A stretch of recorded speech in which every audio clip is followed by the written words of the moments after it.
What's going on, everybody? Welcome to the Garf Network. My name's Eric. And I'm Matt.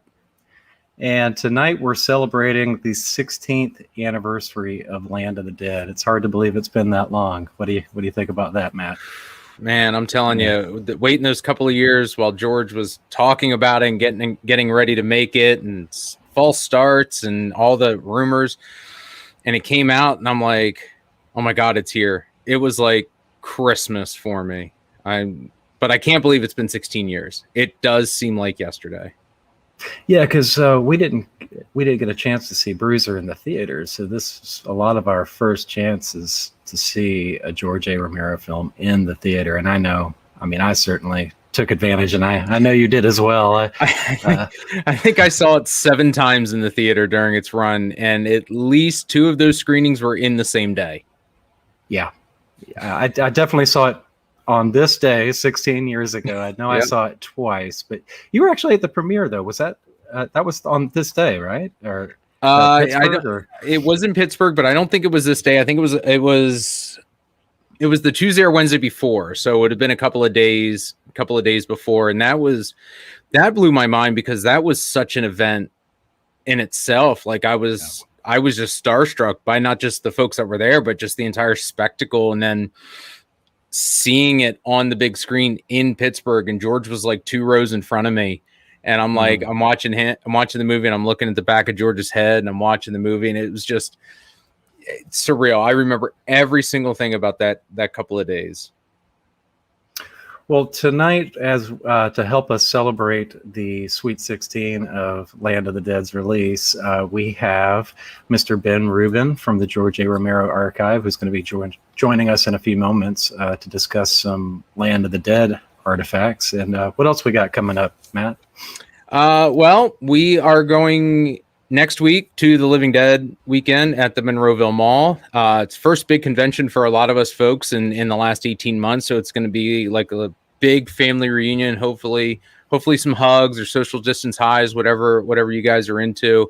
We're going to congregate on the mall like a pack of zombies, and we're really going to have a good time. The Garf will be there in full force. Eric, you and I will be there.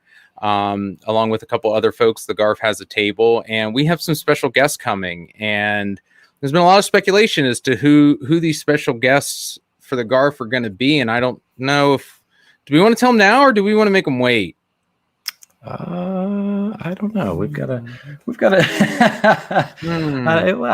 you call it. We got a captive audience. You call it. All right. Heads or tails. We're going to do this Harvey Two-Face style. I'm going to flip a coin. Heads. Means all right. All right. Let's tell them. Okay. Let's tell them. Let's do it. Or I don't know. Actions speak louder than words. Yep. What do you think, folks? All right. To continue the celebration of 40 years of Night Riders, we will have the following guests joining us at the George A. Romero Foundation table. Here we go. Boom. Oh, look at that. We have Albert Amerson, Blackbird, and Mr. Gary Lottie. Sir Alan will be joining us as guests of the Garf at the Living Dead weekend. I just got chills just looking at that, and it is amazing to have these 2 gentlemen join us for the Living Dead weekend, with just continuing the celebration of Night Riders turning 40, and the amount of fans that Night Riders has had over the last 40 years, and how many folks have come out recently and be like, I love Night Riders. Oh my God, I can't believe, more people love Night Riders. And this is it. I mean, this is big, everybody. Yeah. First convention appearance for both of these guys. And you really, you don't even hear from these folks, honestly. So bring out your Night Riders gear. And speaking of Night Riders gear, the Garf is going to have tons of it available for sale. All brand new original shirts, mugs, hoodies, all sorts of stuff to celebrate Night Rider's 40th anniversary, as well as exclusive pins by Ghoulish Gary and Scary Stavro. Sorry. And also original art by Garf Foundation resident artist Ryan S. Carr. And speaking of Ryan S. Carr, he will also be on site at the weekend of the Living Dead weekend. And we'll have some prints and who knows what else on hand. But stop by, say hello to Gary Lottie, Mr. Omerson, Ryan Carr, and everybody else at the Garf, as well as myself and Matt, who will be lingering around, hopefully. I don't know. Busy weekend, folks. Oh my God, we're gonna blink and it's gonna be there. And we're gonna blink and it's be over. But I mean, think about Return of the Living Dead, such a loved film, and Day of the Dead. We got some Dawn of the Dead folks, and we have some Knight Riders sprinkled in there for good measure. Albert Almerson and Gary Lottie. I am pumped, man. We're just a little over a week away from Living Dead weekend, and finally going to meet Ryan. We've never met Ryan, and right. I'm so super excited to meet him. He is one of the best gents that I've gotten to meet over the last year or so. Super talented artist, and the pins by Ghoulish Gary and Scary Stavro. I'm excited to see what they got, plus the Knight Riders merch. I mean, come on, I'm just going to throw my wallet on the table and just say, take whatever you want. Absolutely. And we're going to have a blast. Well, before we're on a little bit of a tight schedule, so before we get too far, let's go ahead and bring on Mr. Ben Rubin from the George A. Romero Archival Collection. How's it going, Ben? Hey, Ben. Hey, guys. How are y'all? Good. Thanks for having me on. Oh, thanks for being back. We were just saying, put this on your Garf Network punch card. Yeah. Love having you on here, man. Yeah, so it'll be fun. So and I'll be at the Living Dead weekend and helping out at the Garf table as well. So people are there, say hi. Yeah. Nice to meet you in person then too. I mean, that's another one where we've just been living in these little boxes for 18 months. So we're excited. Yeah. I don't know. Can you give us any kind of a preview of any artifacts you might have on hand, or was that in the cards? We might be able to make reproductions of stuff. We don't usually bring actual things with us outside of the archive. Not good stewardship. So maybe some reproductions, but I'm happy to talk to folks about it. So awesome. Well, obviously tonight we're celebrating Land of the Dead and 16 years following its release, theatrical release, and you've had to dig through the archives to see what you can come up with, and it's been a little bit of an interesting run for you last few days. Yeah. So when y'all reached out and asked to do this, kind of see what kind of stuff there'd be, and some of the projects have a lot of different drafts of the scripts. Some of them don't. One of the interesting things with this is that the original drafts actually predate the film by several years, which isn't the case with a lot of the others. It might be he wrote it the year before. And so the original draft of Land was actually, or at least the one that says it's the first draft, George was not good at enumerating his stuff. So we're going to go with it that it was the original, is from July 25th of 2001. So about 3 years before they even filmed the actual movie itself, and so we had several drafts and revisions just between July there and October 2001, and then there's really nothing, and picks back up again in I think March or April of 03 again. So there was a sort of hiatus between when these drafts were. But what's really interesting about the first draft is, in going through it, it's a different film. I was really surprised by how different it really was. There's some really significant ways in which the film would have played out that would have really transformed what we know of Land of the Dead. So first, one of the things I think a lot of people might know is that the original title was Dead Reckoning. He did not plan to continue to use the Of the Dead moniker with the new series, and was later tucked into that. And so it was originally called Dead Reckoning. That did still describe this vehicle as it did in the eventual movie. But a couple of the biggest differences were, one was the characters. And so Riley is still the main character. He would have been an African-American lead, and, was kind of written in a really strong way, what we would have expected from, Ben from Night, from Ken Forey's character from Dawn. And he kind of had characteristics that got dispersed out among a lot of the characters in the eventual film. He's kind of the leader of the group that was interacting with Kaufman, and not Cholo.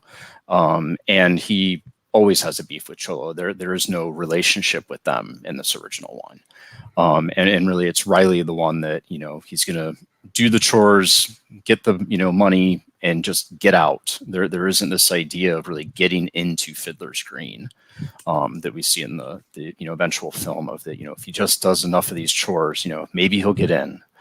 And so that's really interesting. Slack, Asia Argento's character, she comes in more than halfway through the original script.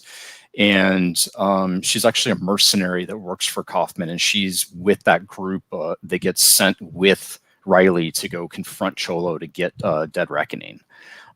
So there isn't this whole sort of scene where she's fed to the zombies and they, her, Charlie and Riley come and save her. That isn't there at all. She's a completely and utterly different character, and there is no character akin to what she did play in the film. And probably one of the biggest things is there is no big daddy. There is no big zombie leader. So I can't imagine Land of the Dead being what it is without Eugene Clark. He was so iconic, from the film poster, that look, everything about Land is sort of that character, him coming out of the river. Not in the original script whatsoever.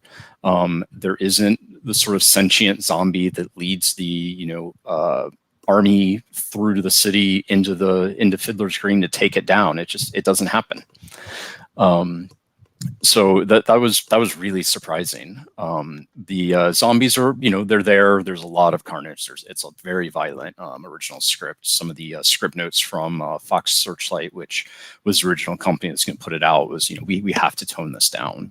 It's wouldn't make it R rating as it is now.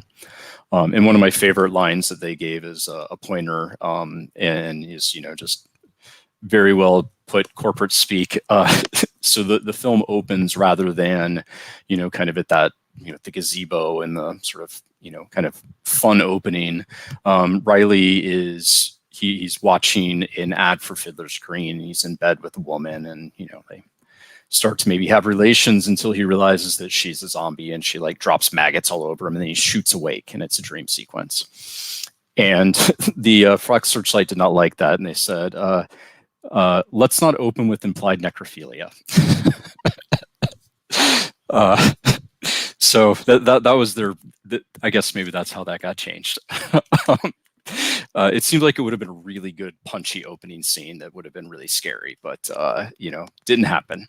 But the woman that he was dreaming about was actually Kaufman's daughter, and so there's this sort of idea that Riley had a relationship with her.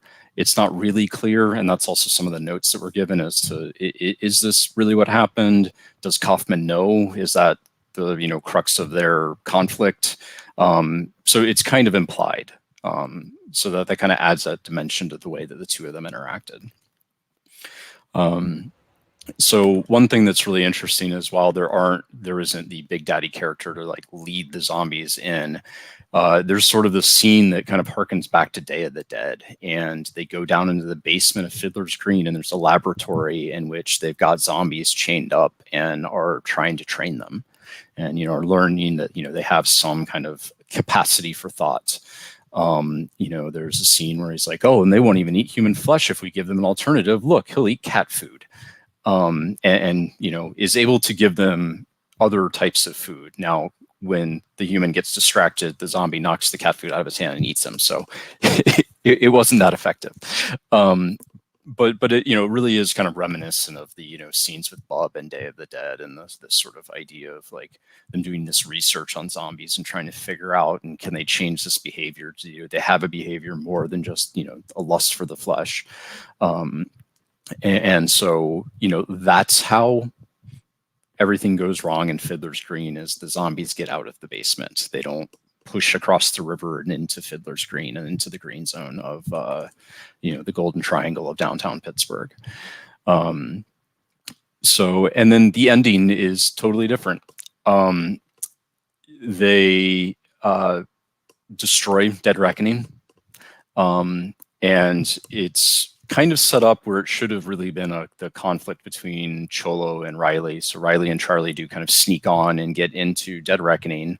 And then as they're sort of driving away, Cholo, it's a 3-piece vehicle in this one, and he, is able to detach his beginning piece and starts to drive off. And one of the mercenaries that have been sent by Kaufman blows it up, and destroys and kills Cholo. So he's not killed by the zombies. He doesn't have his own showdown with Kaufman. Kind of all that like part that was really great in the film and had that catharsis is gone. And then Charlie and Riley destroy the third segment of it, and then they do still drive off in the last segment, the caboose, while shooting fireworks. So the Pittsburgh affinity to fireworks doesn't miss out there.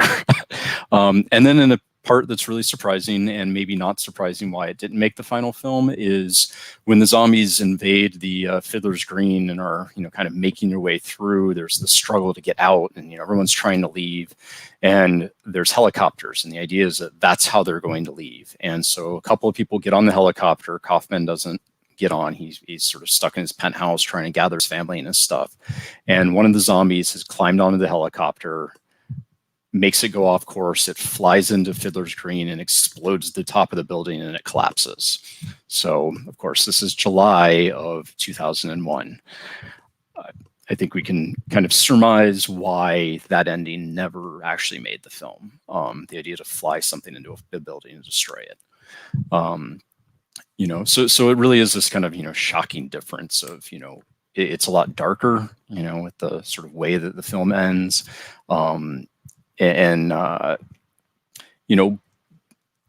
thing though that was kind of, I thought was really interesting is when they're down in the basement, the zombie that kind of gets away, they had numbered the zombies, and we're like, the one in this cage, we've learned this way, and the zombie was number 9, which is also sort of Big Daddy's right-hand zombie in the eventual film wearing the sports jersey with the number 9. So that seems to, I think, kind of, that was the way that through line hit, was to get the character there. So those are those really big differences. They did at one point try to budget shooting the film in Pittsburgh as well as in Vancouver. So even though he had already moved to Canada and seemed like he wasn't going to make it here, that they'd at least explored the option. And then Vancouver, kind of makes sense with its film industry, before eventually making it in Toronto. And there had been some pushback that the ending, they needed something different for the end. It wasn't the sort of, they drive off and, go toward Canada with Dead Reckoning, see Big Daddy leading the zombies, decide to leave him alone and do whatever. So there's this kind of like flippant letter from George where he's just like, well, I don't think it needs anything else. I don't really know what your problem is. Fine, you want some punchy ending at the end. You can tell he very much doesn't like the idea of like the horror trope of like this, the bad guy's not really dead. We have one more scene. It's like, fine, how's this? And he just sort of describes the scene of the basement of parking garage of Fiddler's Green, and Kaufman and Cholo have survived the blast and are now zombies, and they go join Big Daddy's group. So didn't make the film. I think George would have been mad if it had. But yeah, it would have been a different film, very different characters, very different ending. The complete and total absence of Big Daddy. I can't imagine how different that would have played out. Mm-hmm. How about Kaufman's character? Did he remain pretty much intact?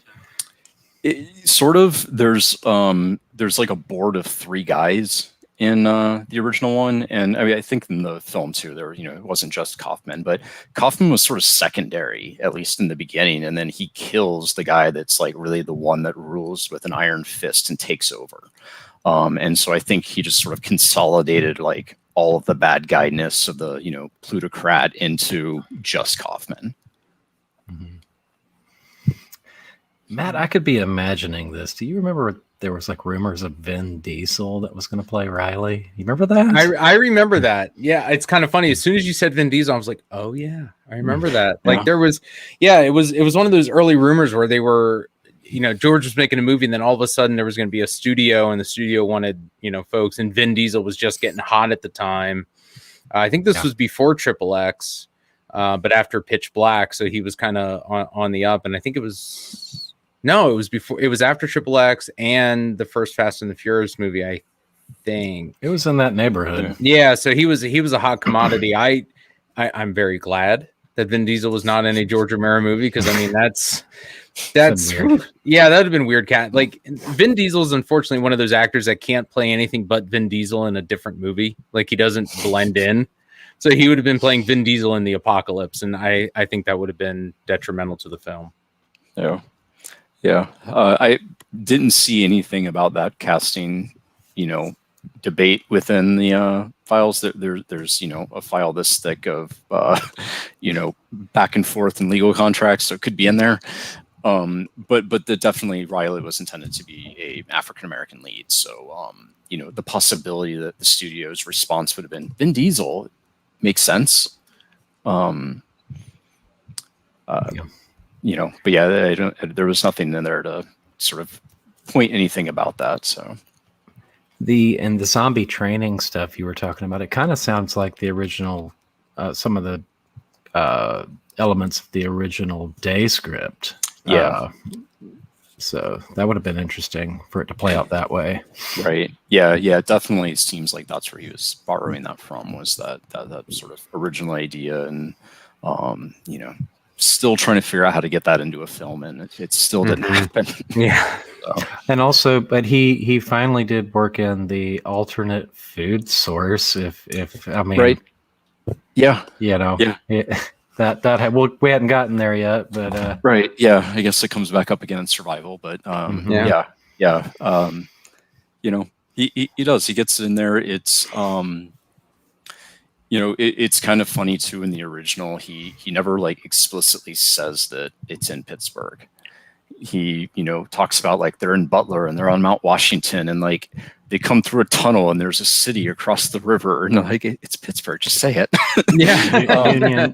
Uniontown and such. Yeah. But then in the script that came later in 2003, 2004, it's it's set in Pittsburgh, like it explicitly says that.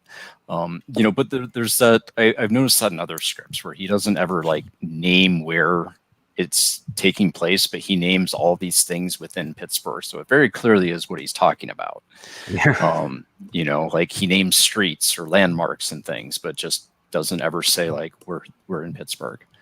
And maybe that change sort of happened as he really was in Canada at that point, and kind of felt that need to have this sort of homage to like the one film that's like really wholly set in the city, and the city is part of the character.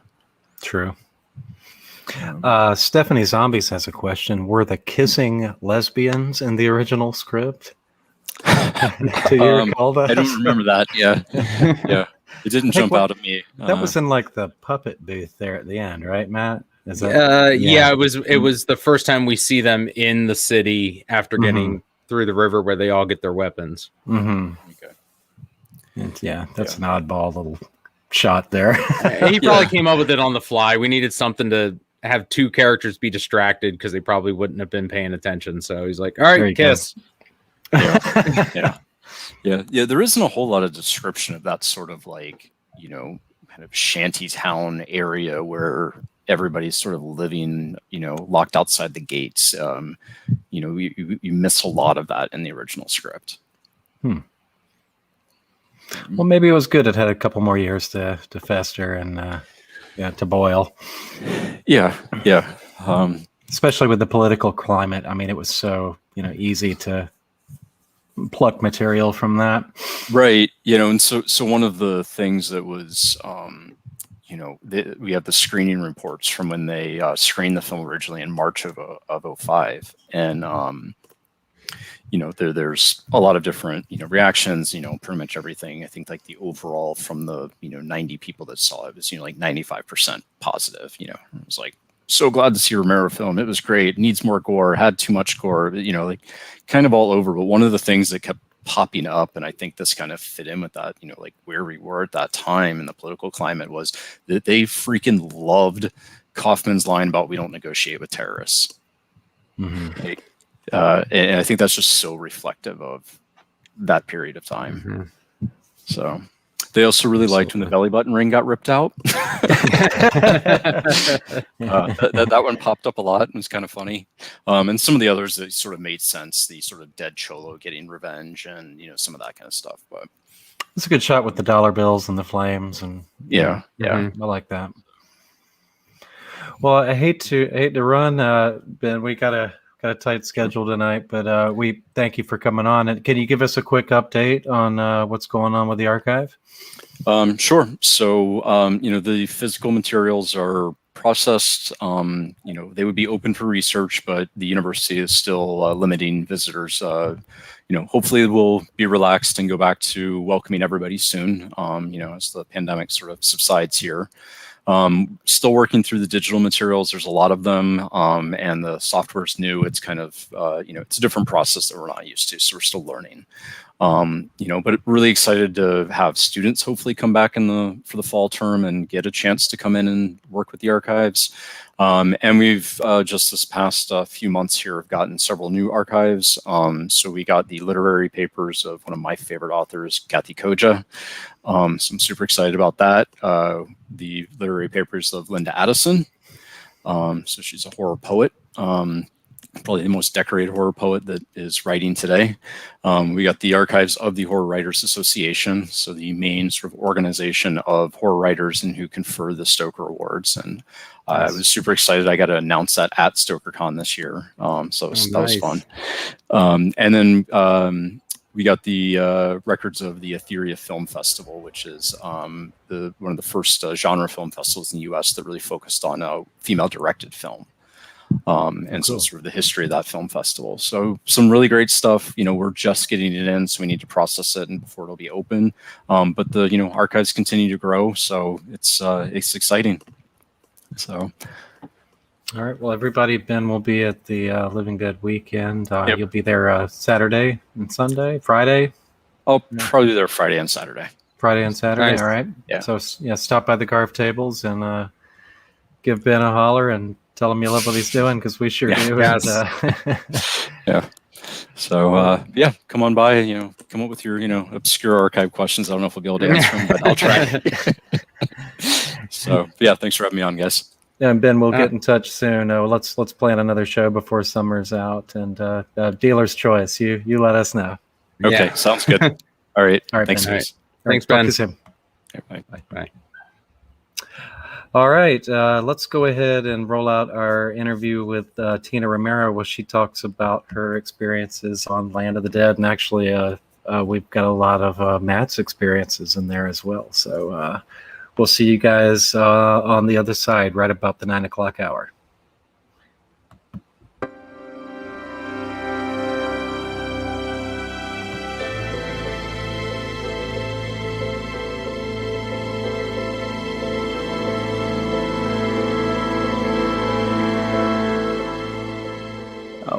Oh, Neat.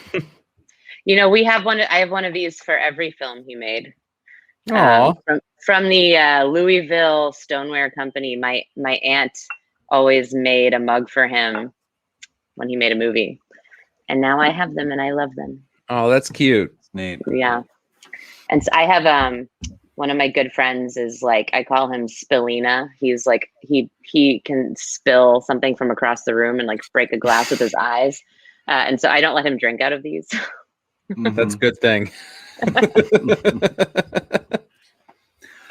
How old were you on Land? I was just looking at the picture of you in the Army uniform, and when you see the film, you don't say, "Hey, that's a young person." You don't think like that. But looking at it after you sent it, it's like, oh my gosh, what is she, 12? Oh my goodness. No, I was in college. So that would have been my sophomore year of college. And actually the way that I dated is because the other pictures I sent you are of my girlfriend at the time, Caitlin Comboy. And she and I flew to Toronto. She came with me to do my little cameo on Land. And at the last minute, they were like, hey, she was a gorgeous, very tall woman. And they were like, you want to be a zombie? And they put her in full full zombie. She got like one of those 3-hour faces with contact lenses and everything. And she's actually has a really cool featured shot in the same scene that I'm in. Do you shoot her? No, I didn't shoot her, but I did. I took away. I was cracking up this whole day on set because we were walking around the set and I was a soldier and she was a zombie. And I was like, this is hilarious. This is like, zombie soldier love. What an amazing story here. And we're two gay women. And so for Christmas that year, I made her like a little mockumentary film called Forbidden Love. And it was a mockumentary about a zombie and a soldier that have a relationship. And I made my two buddies from high school dress up, one as like these one was a gay zombie and one was a gay soldier, and I wish I could dig this shit up. In fact, I think I gave a VHS copy to the archive and asked them to digitize it for me, so if they ever do, I will let you know. I will be emailing Ben this weekend. Yes. Yeah, thank you for anticipating my next question. I think it may be one of my best pieces. I would love to see it again, but is she one of the zombies that's like across the barbed wire and gets shot though? Okay, cool. Well, I'll have to grab a screen grab. Yeah, she is, and that scene when there's the big influx, and I'm up there. My line was supposed to be stench, 10 o'clock, and to which my boss says, take its fucking face off. And then, I just go, and I got to, the highlight of my day was getting to be with the props department and learning how to shoot blanks out of a BB gun. That was very cool. What was less cool was the getting one take. Wow. Because at the last minute, Dad was I'm up on the thing, and my dad was like, Tina, I want to change the line. I want you to say stench, high noon. I want to make an homage. Stench, high noon. And so I say it, but I'm cracking up. I can't take myself seriously at all. This is not a role for me. I am not a badass soldier. I am a sophomore in college. I can't even kill a spider. And if you look at it, it's so embarrassing. I have the craziest grin on my face in this shot of me, but alas, I did get to wear some dope fatigues. And you know what? It was the first time anyone had ever plucked my eyebrows. I had my eyebrows plucked for that soldier shot. The HMU was like, let's help you out here, girl. I was like, this is the thing. The lessons you learn doing a zombie movie. Had that role been secured for you? Had that role been set aside for you? Did you know that all along? I don't know why, but that's what he chose for me. Yeah. That was what he chose to put me in. What'd your girlfriend think about being in makeup and being a zombie? She loved it. She was such a trooper too, because she was in there again for 3 hours. They did a really serious prosthetic on her. She had cheekbones for days. She looked amazing as a zombie. And it was, it was really, it was so cool to show her this part of my world. And we didn't even know she was going to get to do that. That was not in the cards. It just, we kind of showed up and they were like, hey, you want to be a zombie? And she was down to do it. It was just one of those things you can't even write that shit. It was so cool. Nice. But that was a very fun day. Land of the Dead was, it was a very significant time in our lives as Romero's. And it was, I think it's a very powerful film, and it has so much relevance today. And, talk about my dad being a visionary, some of the themes, some of the, we basically have a Donald Trump in the film, and we have an apocalypse going on with people tanning and sipping cocktails inside. It's trippy how weirdly relevant it is today. Anyway. You kind of answered one of my other questions. Is it was a single day on set? What was that? You were on set for just one day? Oh no, that was, so I came up to set for that cameo. I came a couple times, but that I was there for that big scene, and I was around for some of the stuff in the city underground with Azia, when they're fighting the zombies, and I was around in for Chihuahua's club. in Chihuahua's club, precisely. Yeah. Yes. And I got to see a little bit of the Dead Reckoning action, which is, I mean, how cool is that name for a vehicle? Yeah. And then I got to be around for some of the post, which was very cool. And then a bit of the whirlwind tour after the fact for the, during Cannes and when we were doing the rounds for putting it out there. And I think this film was really a big deal for my dad because it was a Universal. It was a big studio deal, and there are pros and cons to that. He had guaranteed distribution up front, had a pretty decent budget to work with, but he also had a lot of big bosses over his head as a result. A lot of people telling him what to do from the get, which is not the way he was used to working, nor the way he preferred to work. And I think that was challenging for him in a lot of ways. He found ways around it, but the classic story that I'll never forget is when he was casting, they said that the Riley, Simon Baker's character, they said this is not a role for a black man. They actually said that in 2000, when were they casting? 2004. Crazy. And my dad was, in the back of his mind, was like, well, fine, we're gonna make Big Daddy. We're gonna cast Big Daddy as the black man, and that's in his legacy, it was important for him at this point to continue that tradition. And he explained it as like, that's really the real hero of the film, and some of these Hollywood execs are too dumb to get that.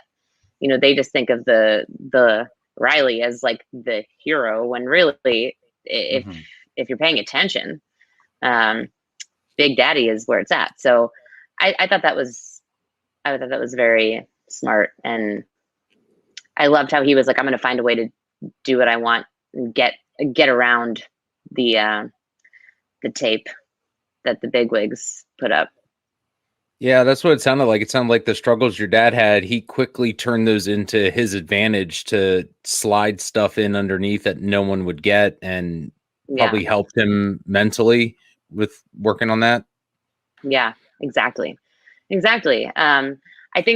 know that he was not the hugest fan of all the CGI stuff. There was a lot of CGI zombie action that was like, wasn't his favorite, but there were also these gags, and the zombies were now deep into the apocalypse. So the zombies have to be really withered down to bones, and like you need I think he would have preferred to have more animatronics, less CGI, and it was a mix of both. But I think he just sort of he did a good job at going with the flow and doing that dance where you're like, you fight what you can, you pick your battles, and you try to make it as good as you can with what you got.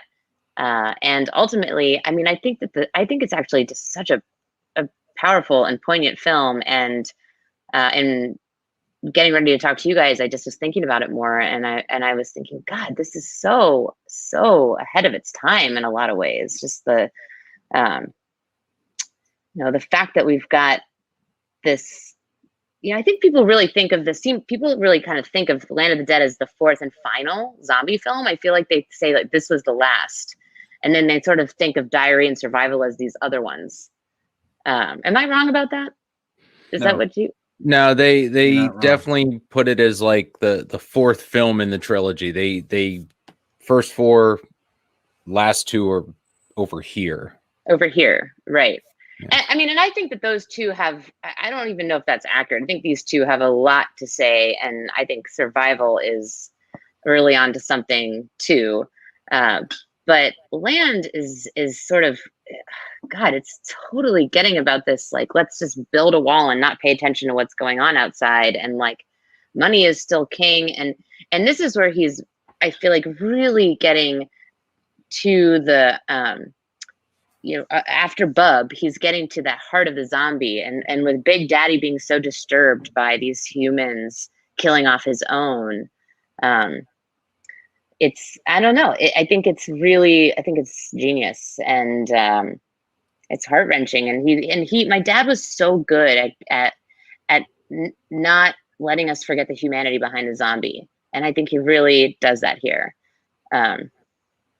It's so easy to mow zombies down with machine guns, like as if they're just pests, but there's something very disturbing about that at the same time.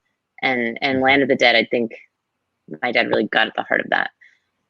It's like these creatures who used to be humans, they're just creatures, they're just animals, and given the chance and given a little bit of guidance, like, they can learn, they can remember, and maybe we should be rooting for them in some ways more than the others. And I don't know. I think that's what's really going on in Land of the Dead.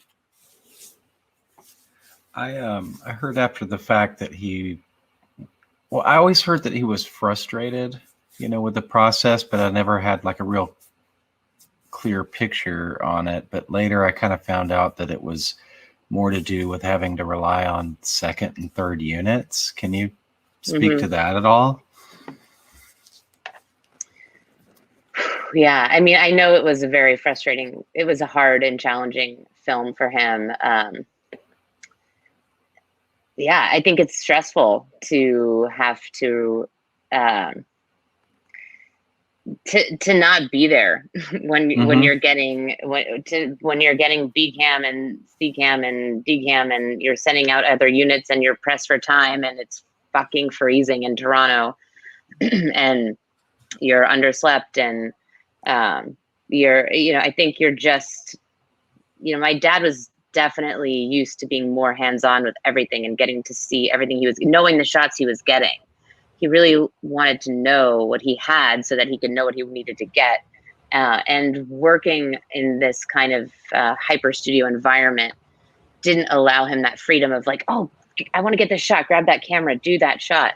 It had to be it had to be a bit more planned, and I mean, not that his other work wasn't planned, but it definitely was there was more of an overseer to everything, and he wasn't necessarily on set for all of the units, just like you said.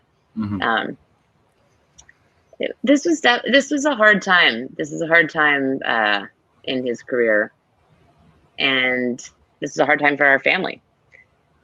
Like, this is Garf talk. We're doing real talk. If you're watching, you're a deep fan, and so this is the real Romero talk. Is that this, like, Land of the Dead was really when my parents. This was the end of our family, essentially. Like, this was the last shoot that we were together as a family on, and I mean, I don't know how much I should speak about that, but it was a hard time for our parents. It was a hard time for, it was definitely a hard time for me and my brother. And it was palpable. My dad's stress, my mom's stress. And ultimately he got through it. He made a great film. And I don't think it did as well as it could have done, because I think there was something that, because there was this distribution deal ahead of time, I don't think they allocated enough advertisement money. I don't think they did a very good PR campaign getting the film out there. I don't think they did enough. I don't think they did posters, previews. Like, I just feel like it didn't really get the play that it should have gotten for as good of a film as it was, personally. But yeah, That was a very long-winded answer to your question, Eric. But yes, it was a struggle. It was a hard film for sure. Well, it didn't help that it opened a week after Batman Begins in the middle of summer. Man. Yeah, I wanted to know what it opened against. It opened the end of June. It's an October film. Universal's like, we got the name, we got the zombies, we got the cast.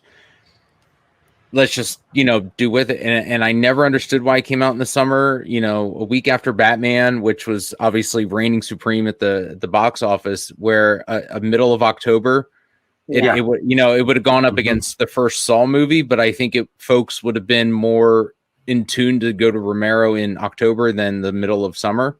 Right. It was bad. It was a bad release campaign, in my opinion. They didn't really do it right. And that's the studios for you. Yeah. Yeah, exactly. So, ultimately, I think, again, though, my dad loved working in Canada. As much of a struggle as that was, Canada won his heart for sure. Definitely, yeah. It's, started with Bruiser, but then I think it really got solidified with Landon, and he did really want to begin a new chapter there. And there was crossover, there was Peter Grunwald was a big producer.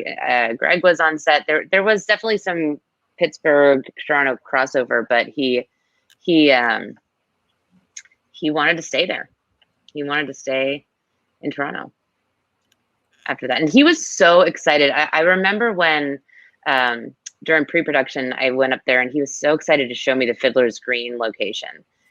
He was just so tickled by this location they found for Fiddler's Green. I think he was, I think he really got a kick out of that whole, doing that whole satire of the wealthy apocalypse lifestyle.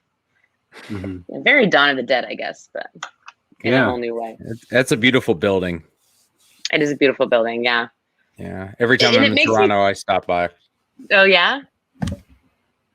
Yeah. What's it called? I don't remember. What is it called, that building? It's now called Brookfield Place. It used to be called BCE Place when I was there on set. BCE. And then I think by the time I went back in 2009, it had changed to Brookfield Place. But I mean, it's just, when you just walk into a building and there's a huge atrium and it's just beautiful. And it looks like, like you're walking down a main street, because the inside of the one side of the building looks like the front of New York houses or, a city, a city block. It's just beautiful. Yeah. Matt, were you on set for Land of the Dead? Yeah, I was a zombie when they break into Fiddler's Green. Wait, so we were there the same day? If you were there when they break the glass and break into the building, I was there. Right. Okay. I'm thinking. Yeah. Oh my God. Wow. Yeah. Now I have to pull up we got to pull up some screen grabs of that. That's awesome. Yeah. I'm very quick. I'm in more publicity shots than I was screen time. I got more screen time in Survival, but it was just to be there and see your dad direct and be directed by him in a way through everybody was just, magic. I can't describe it. It's hard to, just to see your dad get up in the director's chair and work, that's like watching Santa Claus work. When you're a kid, you want to see Santa doing his stuff. It's like seeing George work behind the camera is something you can't really describe. Wow. Do you remember, what did he direct the group of zombies you were in any specific way? He and Matt Berman did. Matt was more with us, and it was the scene where the two security guards are running. They're like, "Holy shit!" He was inside as we were walking outside, because we're walking up to it. And I remember seeing your dad not jump out of his chair, but he got out of his chair and he started directing these guys because they just couldn't get it right. It was like 7-8 takes. It was like something they weren't doing. And it was like the one time I saw your dad like being like businessman mode, like director mode. And I was like, I'm just sitting there watching. I'm like, ooh, George is directing. And I'm just kind of like standing there trying, because I'm like, I'm a nobody. I'm not SAG. I'm not actor or whatever it is up there and everything. And I'm just standing there. I'm like, I just want to watch George direct. Like I was just, it was just wonderful. And to, watch him and, I was only there the one night, but I remember he walked by me and he was like, thanks. thanks for being here. And I was like, he's thanking me. No. And but he did that to, but he did that to everybody. But I mean, of course, when it's you personally, you take that to heart, and, seeing your dad smile, and I know it was frustrating, but he was working. So it was just wonderful to see him in his element. Yeah. Listen, even as frustrating as things may have gotten, I think my dad he wanted to make projects. It doesn't matter how hard it is. He was ultimately thrilled to be doing something. And, there's two sides of every coin. And as hard as it was, I know I know he got joy from it, and he loves collaborating. And just like you said, every single person on that set, I know he was thankful for. So wait, Matt, I have one more zombie question. Do you have a signature Matt zombie walk? Yeah, kinda. I was kind of working on it, knowing that I was going up. We didn't go up there with the intention. We were just going to visit. We were guests of Greg, but when we got there, Greg's like, all right, you guys are going into this trailer. And we're like, what? We're like, we're going to be zombies? And I'm thinking like background, like 47th row. No, I was like second row up front. And I was like, oh my God, this is the best thing in the world. And I was like, I got to figure out my shuffle and whatnot. And we're looking around. I'm like, these Canadians don't know anything about walking like a zombie. I've been doing this my whole life. It's like training for the Olympics. It's my gold medal moment. Totally. And, the first take was like, all right, action. And we're stuck. And we take like 3 steps and they're like, cut. I was like, we did it. I'm good. I can go. I was like, all right, I peaked. I'm done. And then it was, a whole night. And, it just got better and better and better the whole night. But yeah. How long, for the part that you were filming, how long were the cameras actually? I mean, was it one take and just you're done? Go on, or no? It was we were standing outside of Fiddler's Green. We were up on. There's some steps when they come in camera right on when you're watching the TV. When they come to the right, there was kind of some steps. So we were probably 30 feet out of frame. So we had to walk up, and they were tracking us a bit from inside. They had like 3 or 4 cameras set up on the inside to catch all the different angles. So there was close-ups and the wides. I think we probably did a good dozen takes outside before we got to the glass.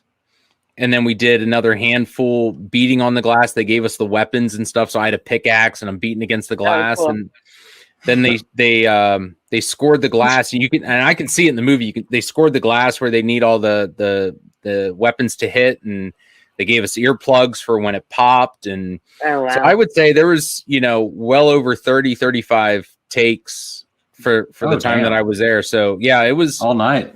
Yeah. I mean, we started, we got to make up. The sun was up. I would say 7 or 8. We started, I think we broke for lunch at 2. And I think we were there till almost 6 till we left. Wow. Slept for about 2 hours and then drove home. Like it was, it was like King Kong on cocaine, man. I was like, grinning. I was like, yeah, this was great, wasn't it? Like, yeah, it was great. Let's keep going. And it was like a 3-day high afterwards. I couldn't. Oh my God. I still get it. I mean, obviously, I'm so excited thinking about it, but yeah. What was your zombie wearing? He had like this brown sweater, and as an homage, I went out and bought a red flannel shirt, like the airport zombie in Dawn of the Dead. So I popped the collar under it a little bit, so that I could hopefully see it. And I kept my shirt, and I found the exact type of sweater that Christmas. Like I was out Christmas shopping, and I was like, that's the exact pattern that I wore. So I bought that, and I kind of have that same kind of get up in my collection over here, just in a shadow box. Oh, I love that. Yeah. Wow. Yeah, I wore the same I wore the same flannel shirt in Survival too. I was like, I gotta keep wearing it. Well, just wait for the outfit I'm gonna make you wear in my movie. I'm game.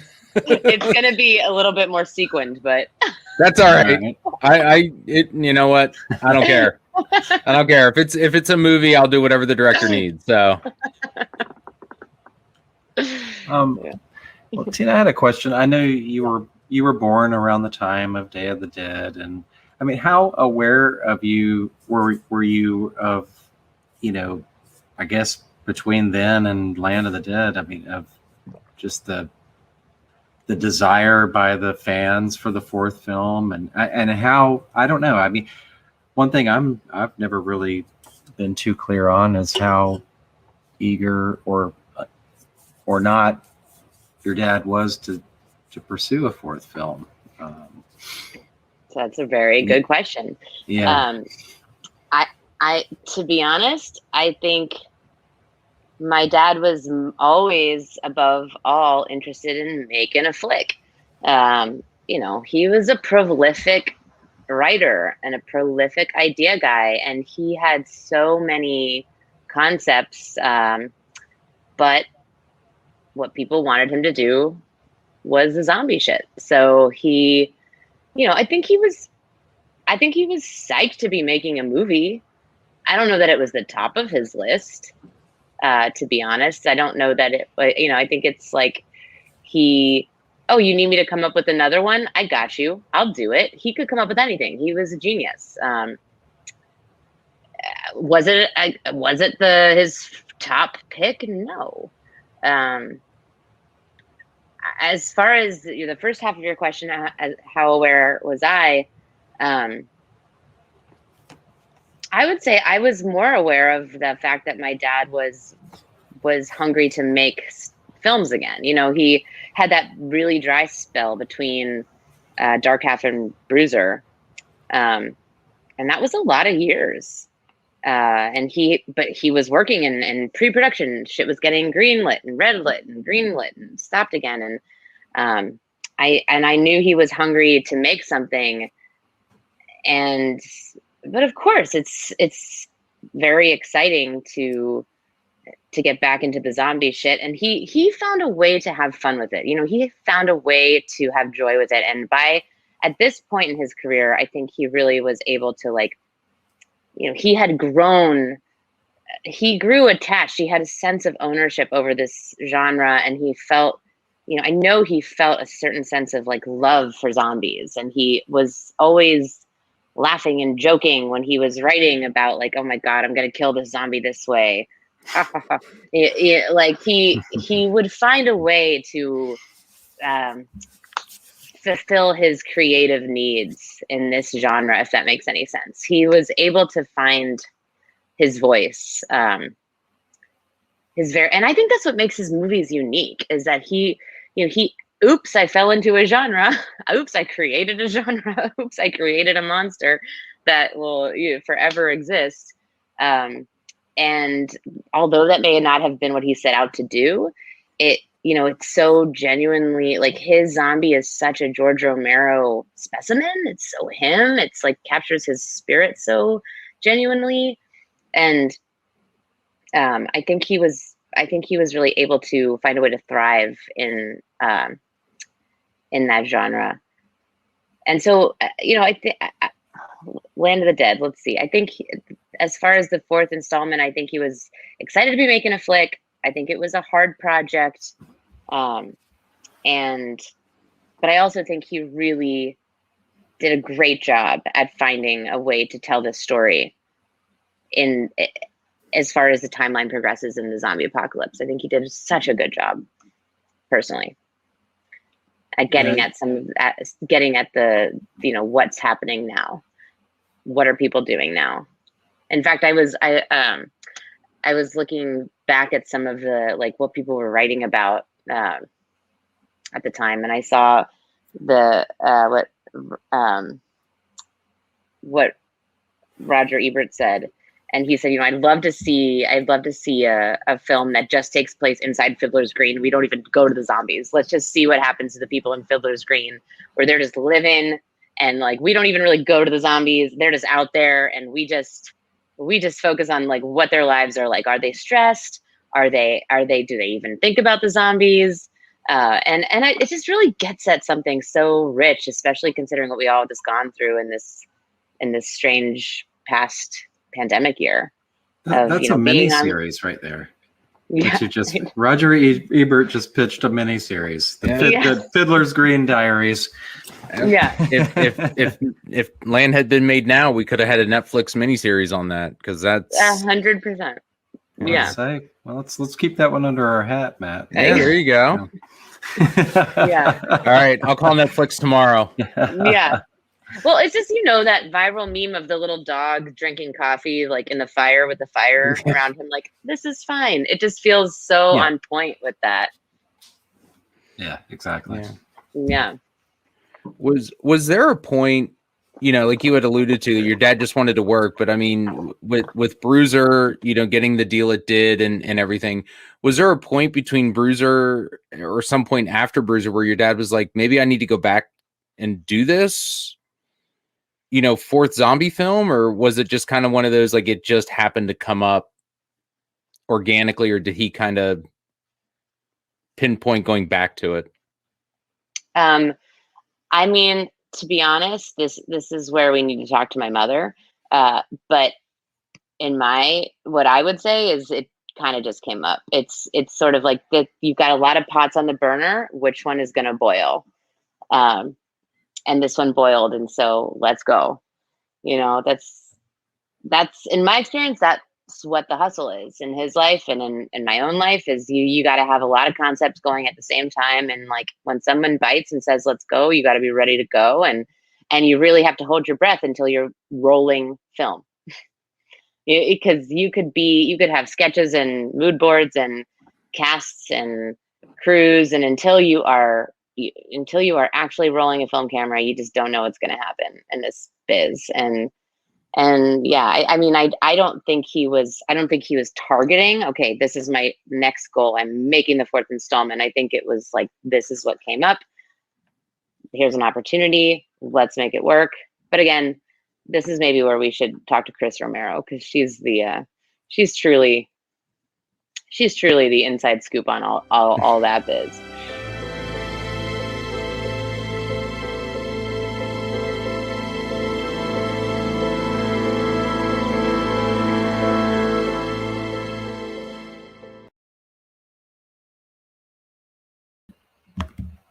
Hey, Matt's everything okay over there? What's going on, buddy? You all right? You're on mute, by the way. Oh, shit! They've invaded. They've invaded Matt's studio. What are we gonna do? I think we need to bring in Red Shirt Pictures, Michael Felsher, to help us out. Michael, what do you have to say about this? Hello. And we're live. Yeah, this is actually better than Matt is most times anyway. So, this is, jeez. Are you gonna, please tell me you're not going to be all Daniel Day-Lewis about this and like stay like this the whole time.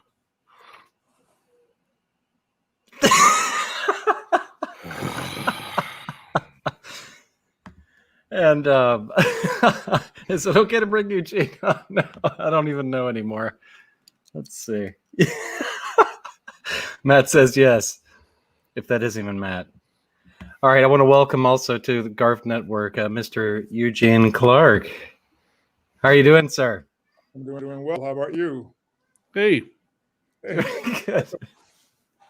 What's happening, Matt?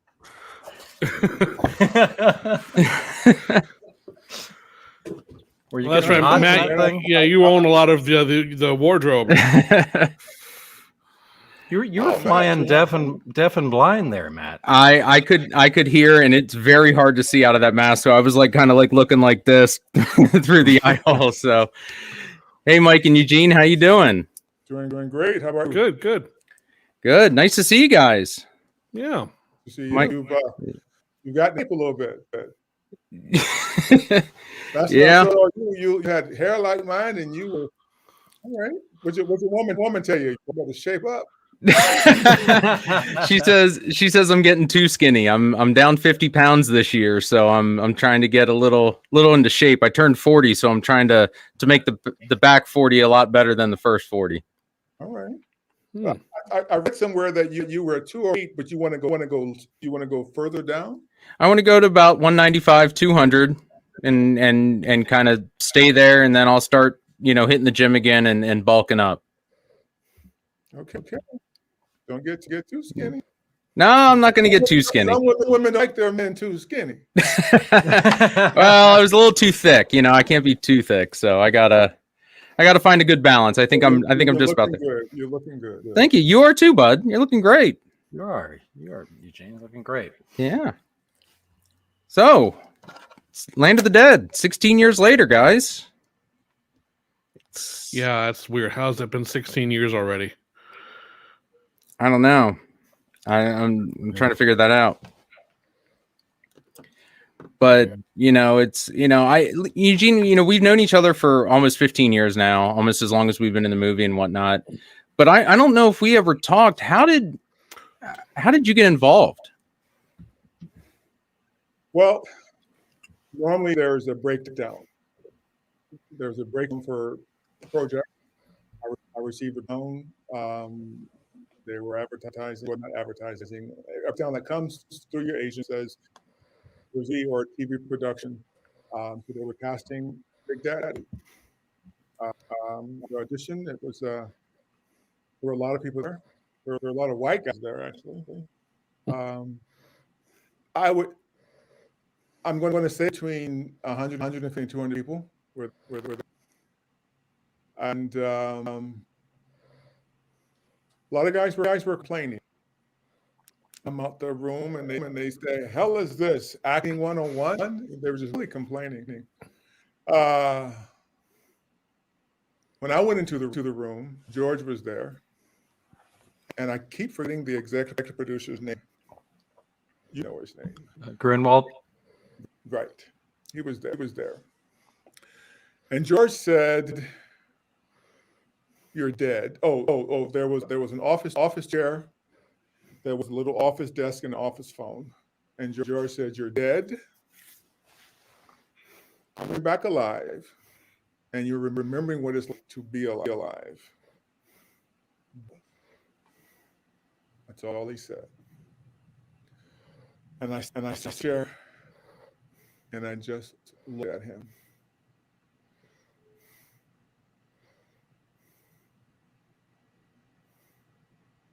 For a long time. And he said, "Are you?" And I said, "Yeah." Now in my mind, I was thinking, I'm kind of a germaphobe. And all those guys going to the bathroom and they didn't wash their hands. And I'm going to touch that phone. How badly do I want this stuff done? So I got on the floor, put my back against the wall, and I went from an infant to a raging maniac.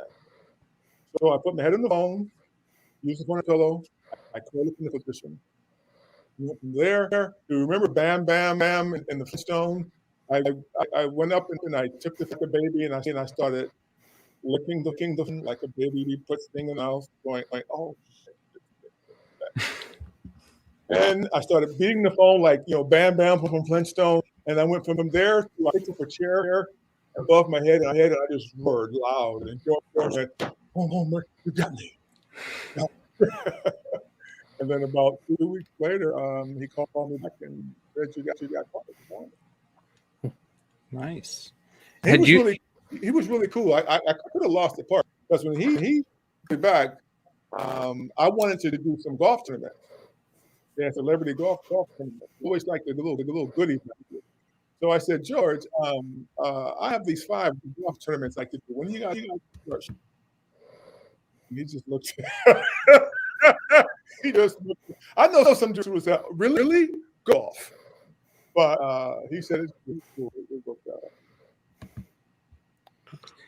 Had you been familiar with George prior to the audition? No, not at all. they did give me they wanted me to watch Bub. And I looked at it briefly, and then I just went.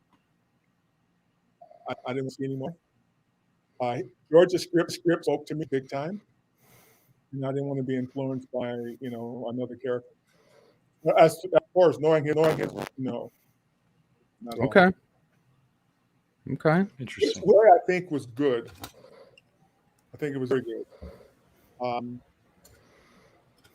Because went in just to work, and I wasn't in awe, of any. I just wanted to be true to what he wrote and how it spoke.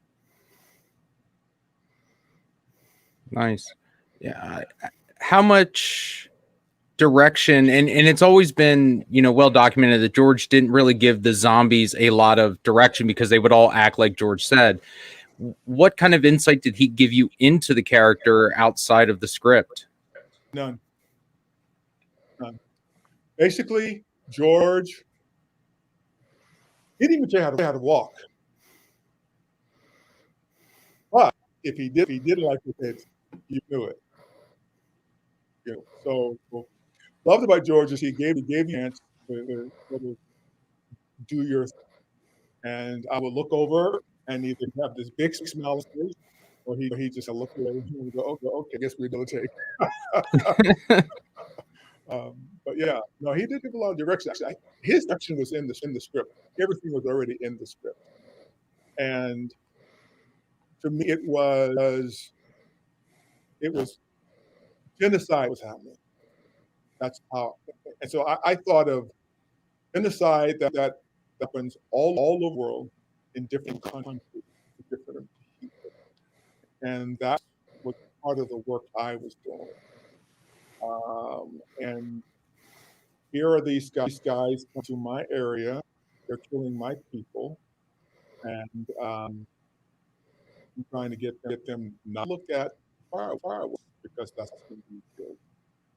And I think George did tell. I think he told me. I don't know if he told me ex-soldier. May have, but when I take the rifle off of one motorcycle and I look at it, I remember I used to just be a soldier. So when I put a motor and I got it's game on. Like you put the wrong guy this time, baby.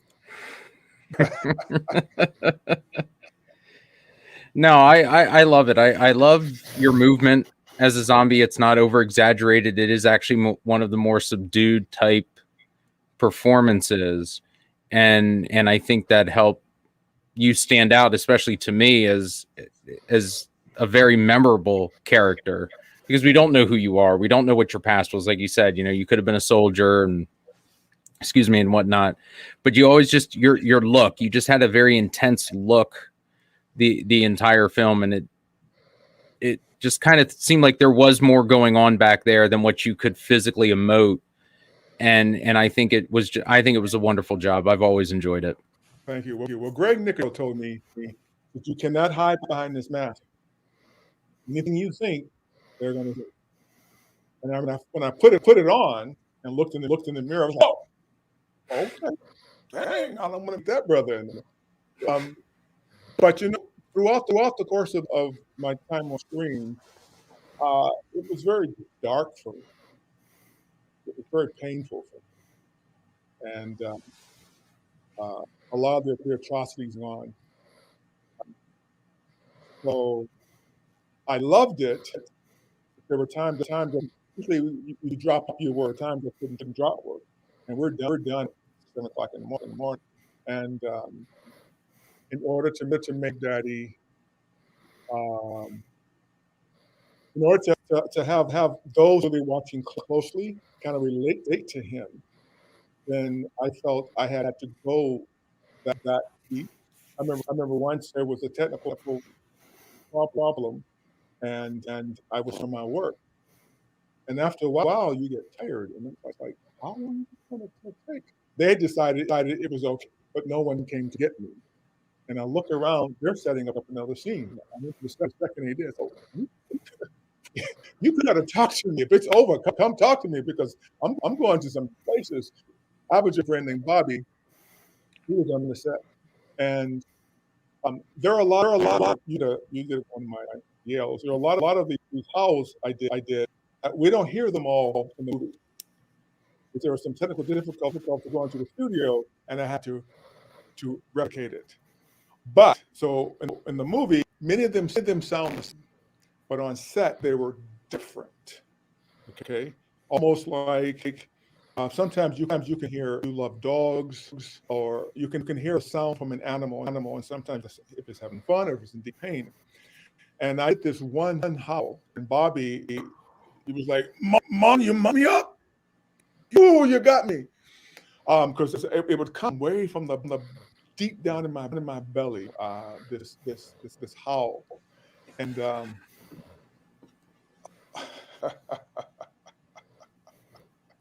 I was just deciding if I'm going to share something with you or not. Decide. I may tell you later, but go ahead and ask another question. Eric, you got anything for him? I could keep him here all night. Yeah. Oh, you hit the mute. Yep. Sorry. What? Following the film, can you talk about? Did you have a chance to go back and see some of George's prior work, and how did you feel about your legacy amongst his filmography? I saw And the Living Dead. I'm a big horror fan per se. I'm not a big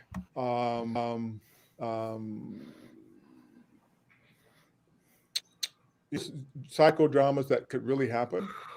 And the reason why is I have a very, very, very active imagination.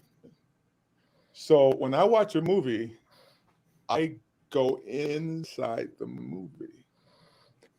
So some people can watch a horror film and just, they get scared and it's fun. I'm right. All right. So now I just want to board up my house. I want to get a machine gun. I want to get a plane with a boom. It's like no, I don't need to watch any other stuff. I watched Dead. I watched Night of the Living Dead. But for the most part, as an actor, when the project mostly over, I'm going for the next project. You know what I mean? I mean, it's we're. I was going to use the word gypsy. That might be the wrong word. But no, I didn't. I don't. Although I have to admit that I watched something that I'm not going to mention the name of, and I saw enough of George's work to say, ripping him off. They're stealing from him. Maybe those words are too strong, but it's like, why didn't they have him do it? You may know who I'm talking about, or what I'm talking about. There could be many things. Yeah. well, things afterwards, yeah. But I mean, there was a project in particular that he didn't want to direct or go on. But you know what? Because of George, we have all zombie movies. We have the Walking Dead, right? So he helped set up an industry. But as I said, he was just a ghoul movie. He wasn't doing a zombie movie per se. It just sort of happened. I mean, he's mentioned that in several of his speaking engagements. And but I think it's great that people really gravitate. And I love it when I'm at a convention. There's usually it's someone who's like a theater made, and they're kind of, I knew what doing, man. When you did this at that time, I was like, you got that? Well, she got that. And I like it when they come up and say, oh, I understood what's going on. That a lot. I mean, Michael knows a lot because we had a session once, and he has footage of a lot of stuff that I'm gonna say here. But do you still have that footage, Michael? Oh, I'm sure somewhere. It's all on hard drives sitting in a closet somewhere. Yeah. Because see, here's my question to you guys. What has occurred in your life that could turn you into a zombie. That could have stripped your soul and make you wander in the wilderness of mind of your soul. I had a job like that. Yeah, I've had a couple jobs. Tell me about it. There was a period in the late 90s where I think I spent 2 years as a zombie, actually. Yep. Just kind of dead to the world and no goals, no dreams, no aspirations, and was pretty much soul dead until a friend of mine woke me up out of it and said, "What the hell's the matter with you?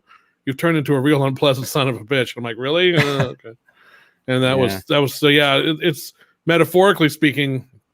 I've been to Zombie Town a couple times. Yeah. Well, it was oddly enough, it was 2 years for me as well. Maybe there's just a 2-year cap life on. Yeah, I guess maybe so. On that status, but before you have to get out, before it becomes unhealthy. But yeah. Well, that's what that's what my interesting thing is. Events occur, and particularly during the pandemic, events occur that can cause you to go places, and many of us are prepared for that. The pandemic, not really prepared for. Some believe in it, some don't. It hits. In our mind, U.S. 600,000 dead. Is it comfortable? So I remember. If we're going to be real for a moment, just before the audition, I was in LA for the pilot season, and I got knocked on the door. I was staying with some friends of mine. I played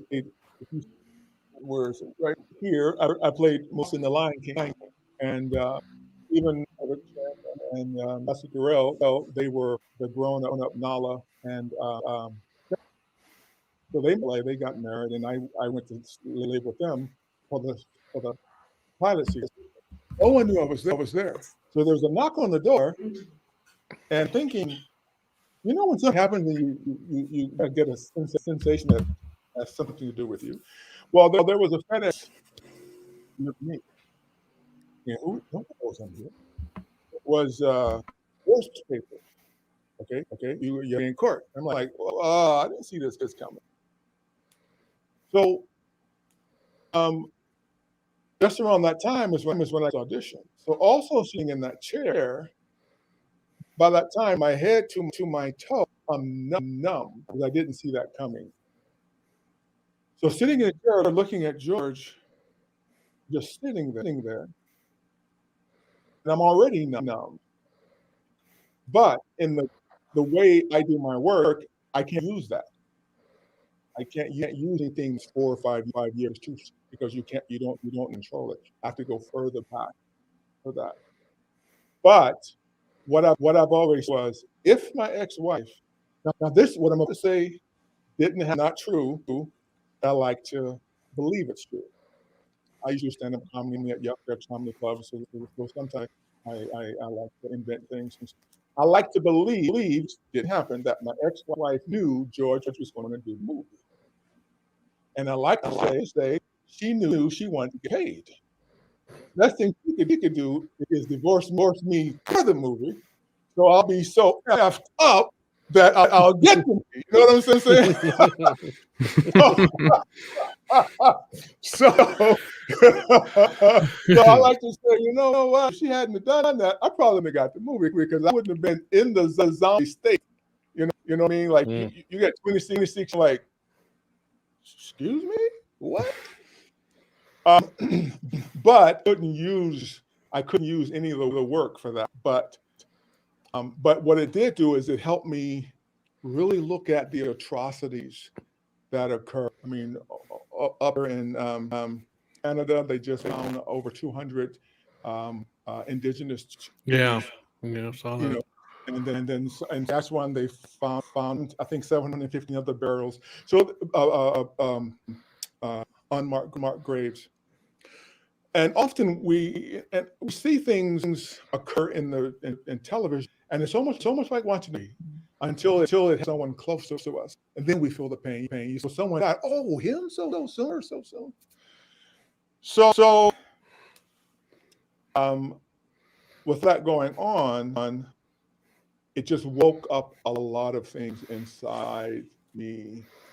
And I remember a kid running from New York City, running. I was a little chubby kid in New York, and my brother was the athlete. And I remember this gang coming. I had that much speed, man, but I could ran. You know what I mean? So anyway, let me ramble. I can ramble. No, all good. I love stories like that, especially, getting to the mindset of what you were like going in there and how to approach it. So no, I absolutely love it. I've always wanted to know from Mike what his audition process was like for his zombie role. My audition process? Yes, your audition process. I didn't have an audition process because it was also last minute. I came up to the Land of the Dead set to visit for a couple of days, and just getting on the set for me was the reward. I didn't really care. I mean, there had been a little talk about, hey, maybe you can be a zombie, but I didn't dare dream that big. I'm just like, no. I don't even want to go there, because if it doesn't happen, because I mean, that had been a dream of mine since I was like 10. So it's like, I'm not going to worry about that. So the first night I just hung out on the set. Second night, Greg, of course, because Greg just is the type of guy that he is, said, look, I think we can use you on my unit, because he was directing second unit on that movie. And he was doing a whole bunch of shots of a couple of shots of when Dead Reckoning is driving through the neighborhood, shooting some zombies by some of the houses. And then there was a couple shots of the zombies scraping the side of Dead Reckoning. When the fingernails break off? Yeah. He was filming that portion that night.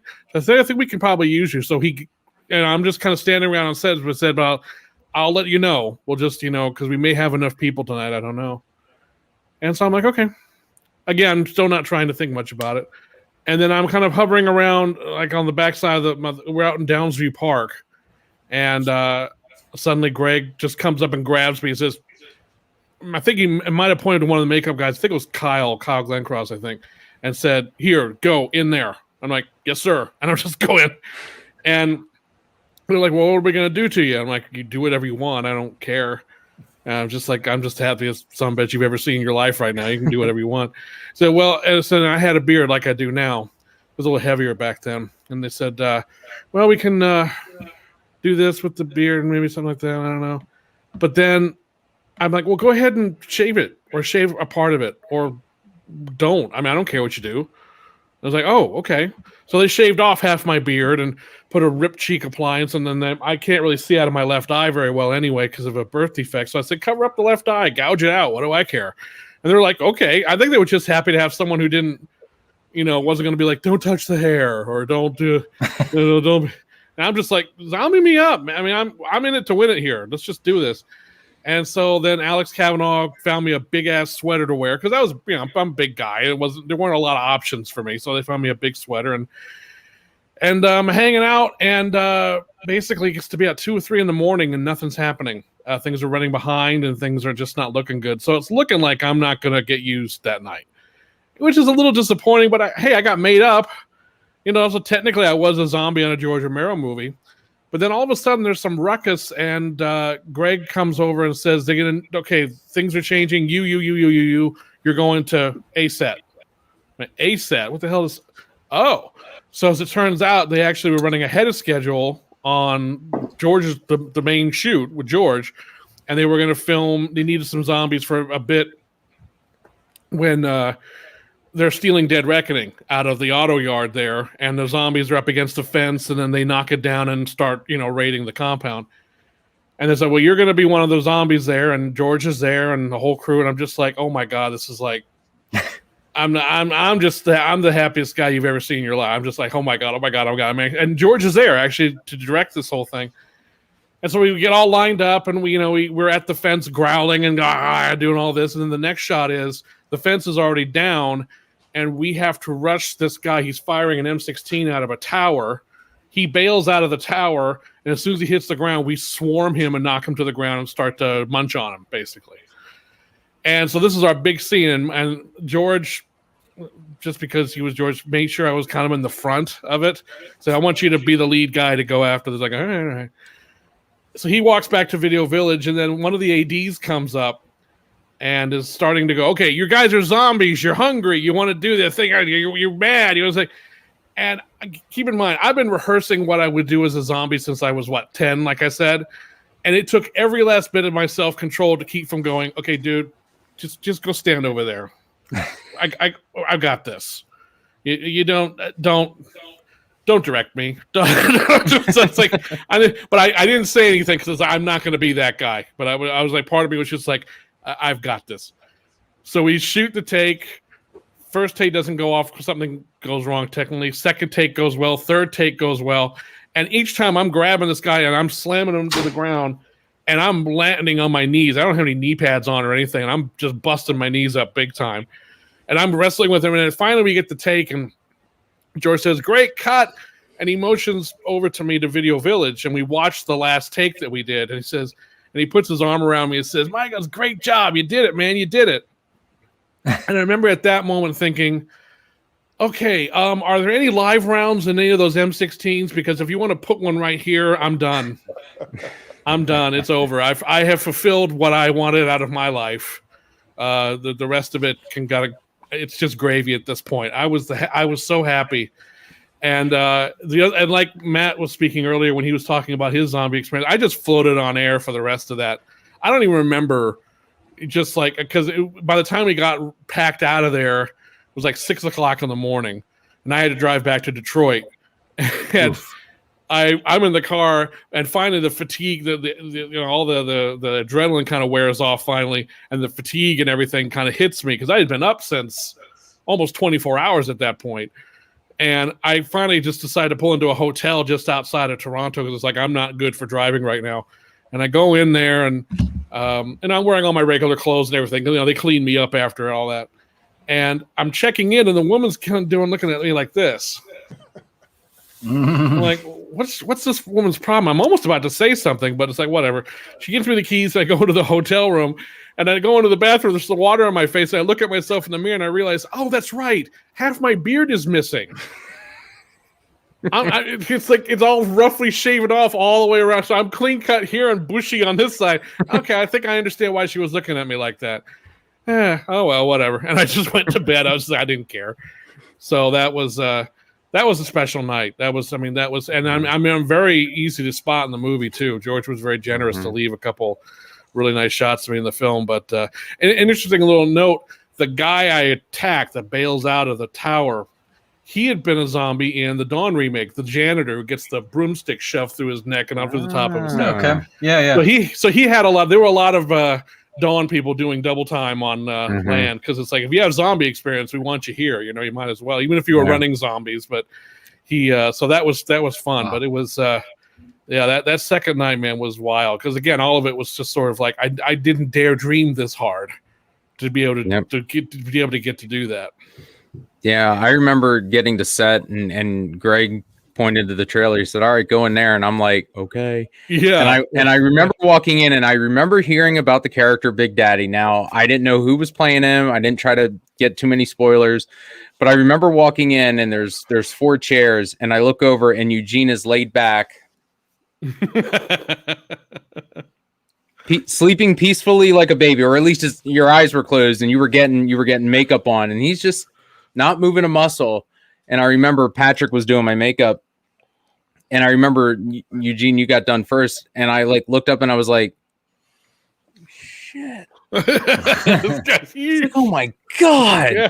This is going to be awesome. And then I remember getting, Greg finished me up and everything. And we get over on set and he's putting us in places. And Eugene's like, I don't know, 5 feet from me. He's like 1 row up. And I'm like, oh my God. I'm like, this guy's going to be awesome.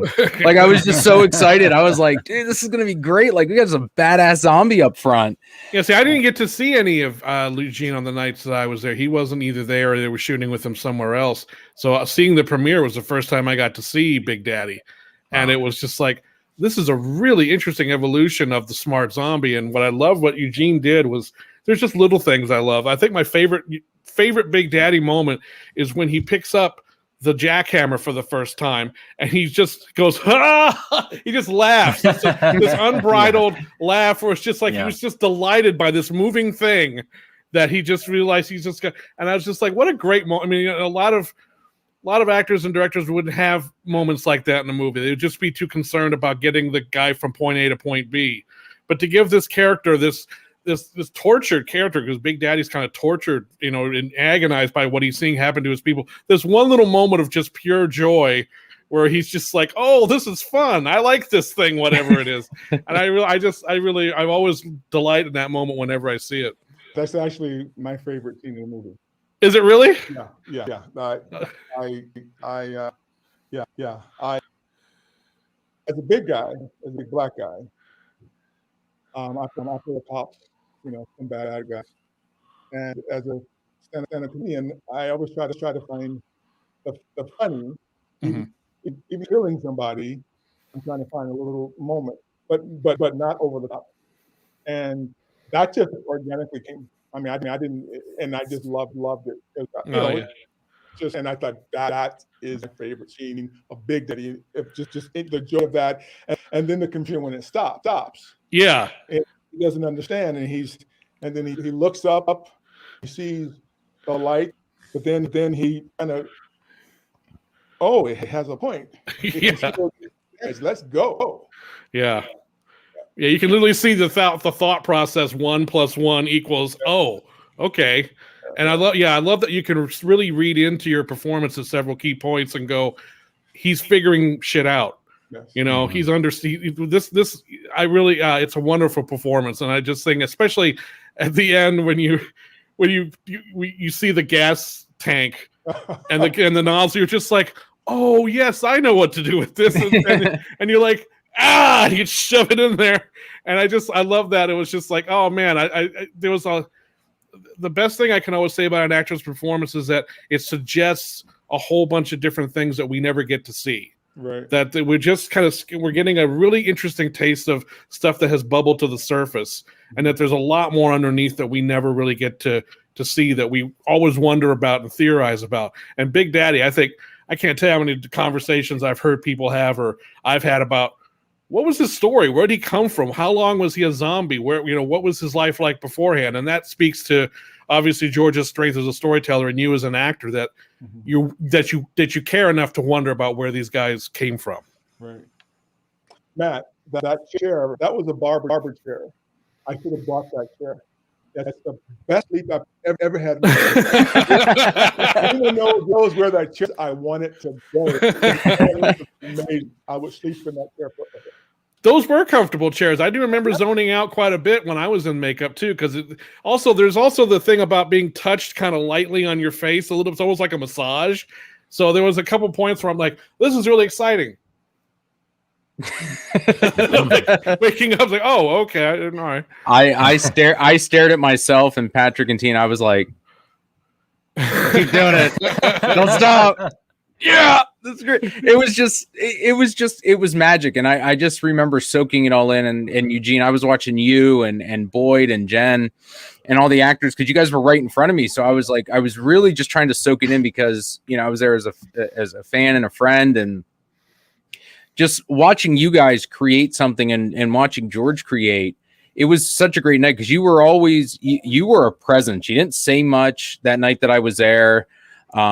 But you commanded a presence, and I think, in terms of just being you as a person and the character you were, was just, we were like, oh, okay, we're going to follow this guy. And, as characters, zombies, we don't know why, we're just following and we're imitating, and you brought it.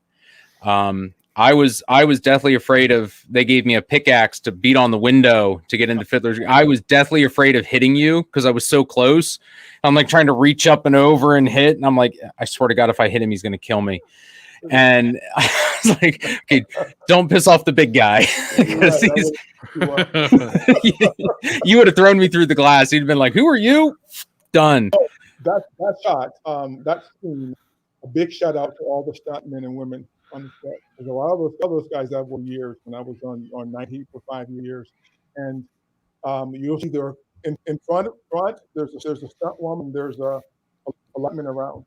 I remember, I forget her name right now, but seriously, they were there to protect us, and they were making sure we broke that glass, that the weapons did impass. They were there, and I've been working with those guys for years, and they're sort of unsung heroes. You know, they're there. And she told me that. She goes, "Yeah, we're there to protect you guys. We're right there." And I know they've always been like that. Mm-hmm. So I'm glad they didn't hit me with that thing. Got oh, yeah, Big Daddy, suck, what up?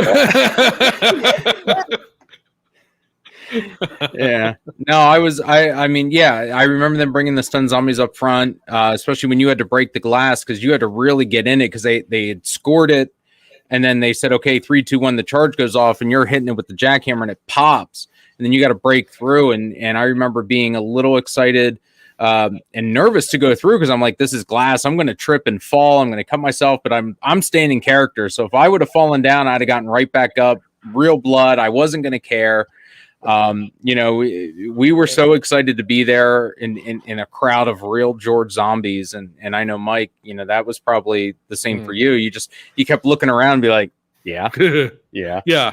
I think my general expression, if anyone had taken a picture of me that night was, you know, just kind of like, I was just so damn happy. And I didn't care how, you know, physically, I'm sure I was tired, but I have no memory of that.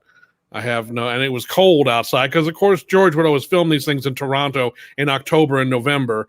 And it's just like, you know, zombies are around in the summer too. It would be, come on, man, seriously. But it's like, you know, it was freezing out there, but I didn't give a shit. It was just like, you know, and no one else was complaining either because we're all looking over at George. It's like, we're on a George Romero movie set.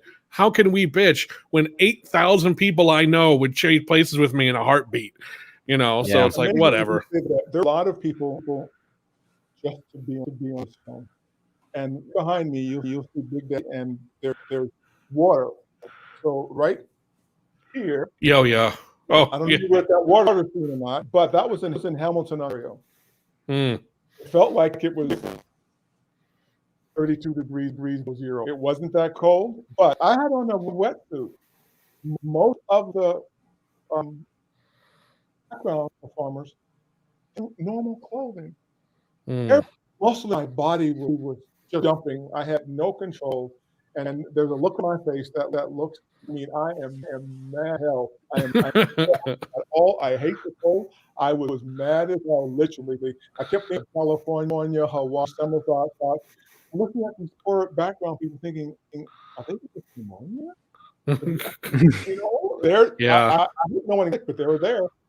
Time. I mean, it's amazing the people who love George. George, we go on the road, and this guy would all fans. He's out of time talking to them. He's so generous with time. Just amazing. Many years ago at UCLA, where I played football. You know Mark Harmon. Just to the side, Mark Harmon from NS. He was a quarterback at UCLA. So you know. So the football fans out there, if you go to look up 1980, 1983. Oh, Mark Harmon from summer school. He did a movie too, but Mark Harmon, yeah, be careful there. Come on now. Mm-hmm. Well, summer school rules. Huh? Yeah. Summer school rules. I love it. He did it.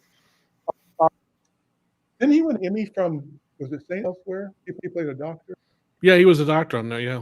Right. But anyway, he was my quarterback. What my point? Point is, I forget my point. My point is, he looked like back then. If you look at 1983, UCLA versus the, they'll pull us up, we'll line up, and you'll see I hadn't let me out. And like that. What was my point? I guess my point. Oh, George. I used to do executive bodyguard for concerts. We take groups on tour. So with George, I love George, and I love his generosity. I would always hover near him to protect him, but just but he didn't know it. You know what I mean? Just, no matter where he was like when he was sick, and we'd be in Europe or somewhere, and I was always nearby, just in case. But sometimes fans can be a little over zealous. You know what I mean? But everybody treated him amazing. No one got out of hand. Even when he was sick, he was happy, he was fine. I mean, I really love that man, and I'm so glad that he decided to make a brother Big Daddy.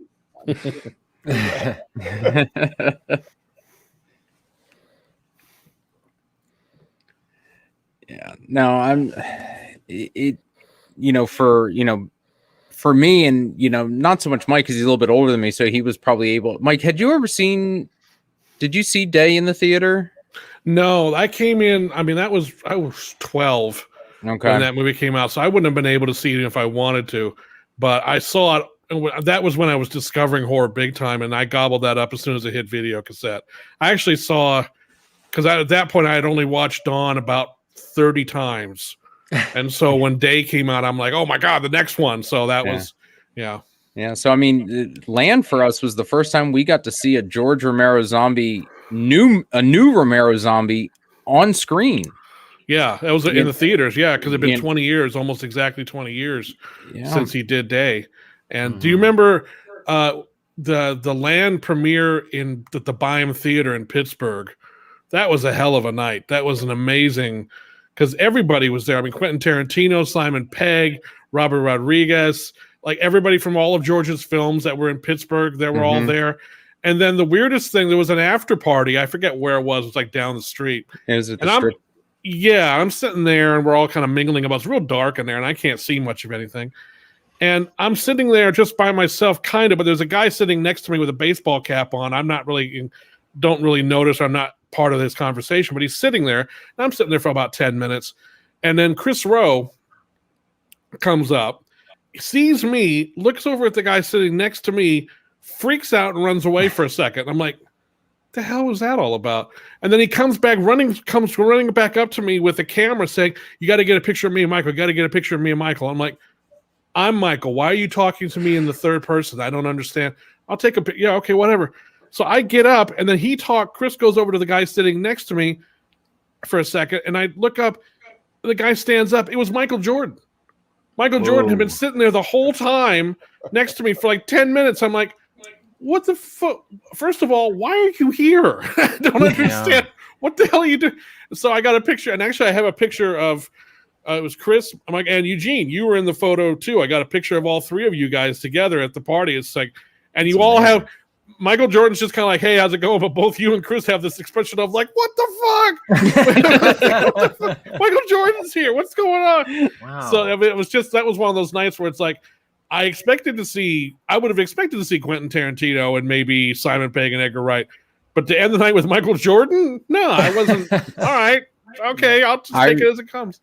I remember hearing about that. Someone was like, Michael Jordan's downstairs, and I'm standing next to George. And I was like, nah, I'm staying with George. So I gave up the opportunity to potentially meet Michael Jordan for George. That's how much I was loving, everything that was happening that night. But I remember that. And I got to see him just completely by accident. I just happened to be sitting next to the guy. And I'm just like, the whole time I'm just like, and I don't give a I'll be honest with you, I don't give a shit about basketball or sports. I really don't. It's not my thing. But it's Michael Jordan, you know. I mean, that was just like, oh my God. So that was a surreal night, but that was an insane, what a wonderful way to see that movie for the first time in that environment with all those people there. It was such a good spirit with everybody in that audience that night. It was just, we're all here to see this thing we've been waiting for so long. And it was really wonderful.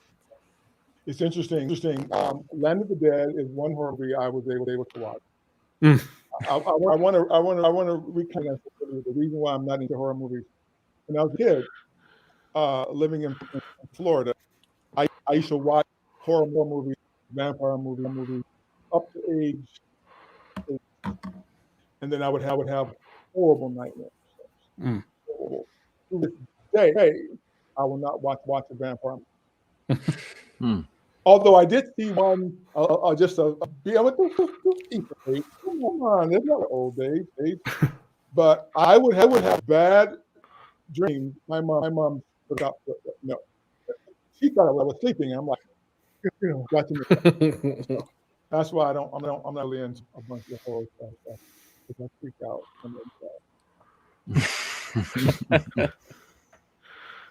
Hey, Michael, I was wondering if while you were on set, if you ever had a chance to run into Asia Argento? I'm sure I don't know what you're referring to. So no. You No, you no. don't remember talking to Asia? Oh God, this fucking story. Okay, all right, yeah. I guess I have to tell this story because if we're celebrating land, I might as well tell this story. And it's a little long, and I apologize in advance for this. But like I said, I was on the set of Land for 2 nights. The second night was Zombie Night, and that's the night I love to regale people with because it's like my dream comes true. Blah blah blah. First night, I'm just hanging out on the set, watching George and everybody do their thing. I'm just hanging. I'm just a fly on the wall, which was great. I loved it. But we were out. It was an exterior mostly in this sort of half-finished suburban neighborhood where Dead Reckoning, it's where Cholo takes Dead Reckoning to aim his missiles at Fiddler's Green. And they were shooting the scene where Riley confronts him and he's lying there kind of, and he has to help him up and they kind of part ways at that point. And it was interesting because, the street wasn't even finished. It was a muddy street. And Dead Reckoning at one point comes barreling down the road and has to stop, 20 feet from the camera. And I'm like, this thing ain't going to stop. If they better break that thing about 2 blocks back because it's not going to stop. And sure enough, it slid a lot further than they thought it was going to, and it almost took out a camera. So, but you could see everybody going, "Whoa!" Oh, okay, so they do that, and everybody's there. All the primary cast was there that night, pretty much of all the non-zombie primary cast. Leguizamo and Simon Baker and Asia Argento was there too. And it's, and at first, I'm outside the whole time and it's, it's fine, but the cold kind of creeps into you eventually after a while. You don't really think about it. It wasn't freezing out there, but it was a little misty in the air. And after a while, you start getting kind of chilled out. And Video Village was inside one of the unfinished garages of one of the houses. And to heat the garage, they had this huge space heater, which looked like an engine that had fallen off of a jet plane. I mean, it had fire roaring in it. That's what it looked like. And there's a fan in there. And on the whole outside of the fan were these little blobs of plastic just scattered all around it where people's jacket buttons had accidentally hit it and melted instantly to the outside of the thing.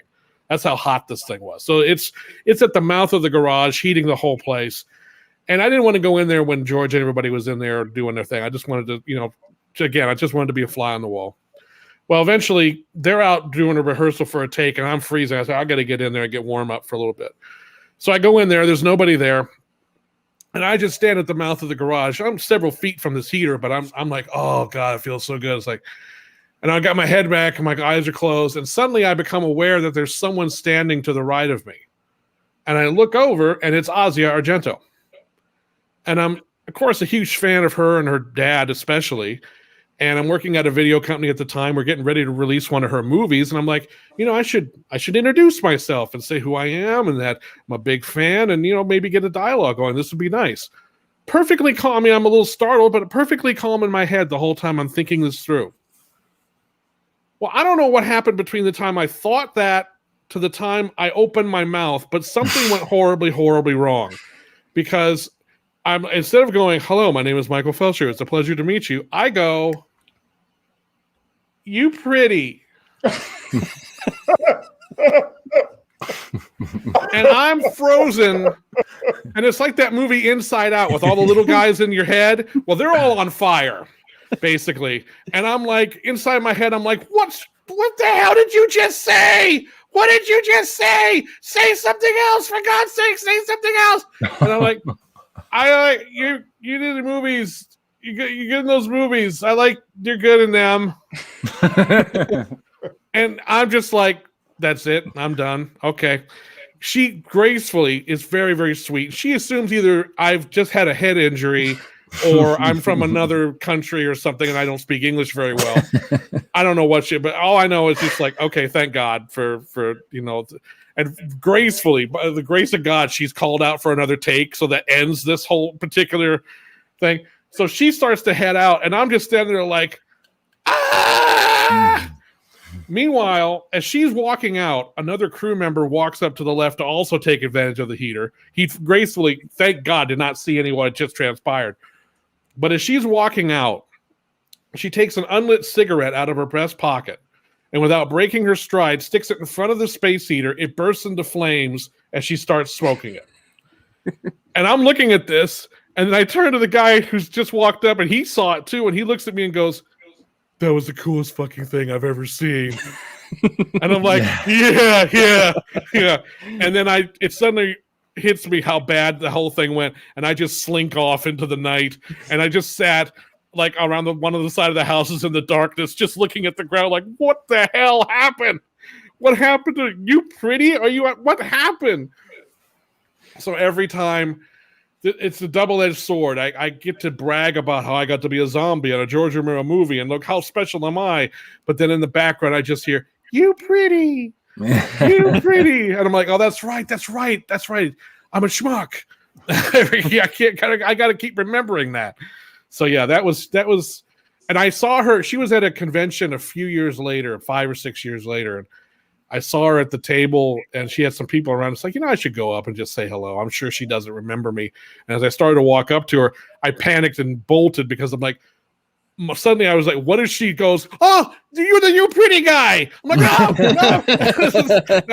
Because if she remembered that, I would have to leave the country. I would just be like, that's the end of it. So yeah, that was, to this day, that's one. If there is a heaven and I get to meet God, I'm going to pull him aside and say, "You pretty, why? Why did that have to happen?" And even he would be like, "I don't know. That's what we were all laughing about that one." But it's just yeah. So that's the two sides of the coin for my Land of the Dead experience.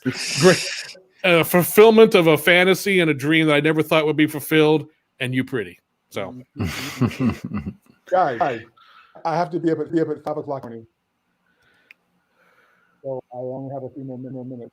It's 10 now, and I got to move 4 years worth of stuff. Oh, well, gotcha. Yeah, and I got to try to tour drive too. Okay, man. Well, I appreciate it. Thank you, Eugene. No, thank you so much, man. It's a pleasure to see you again. Thank you for everything you did with Land, and it helped a new generation get in front of George and see his movies. Yeah. You're one of the nicest folks I've ever met. I love seeing you at shows. I can't wait to do it again, and I'm glad you were able to come join us tonight. Oh, pleasure. Thank you. I'm just so grateful that an honor George chose me. Love you, man. Excellent. Hopefully we'll see you soon, Eugene. Michael, Motor City.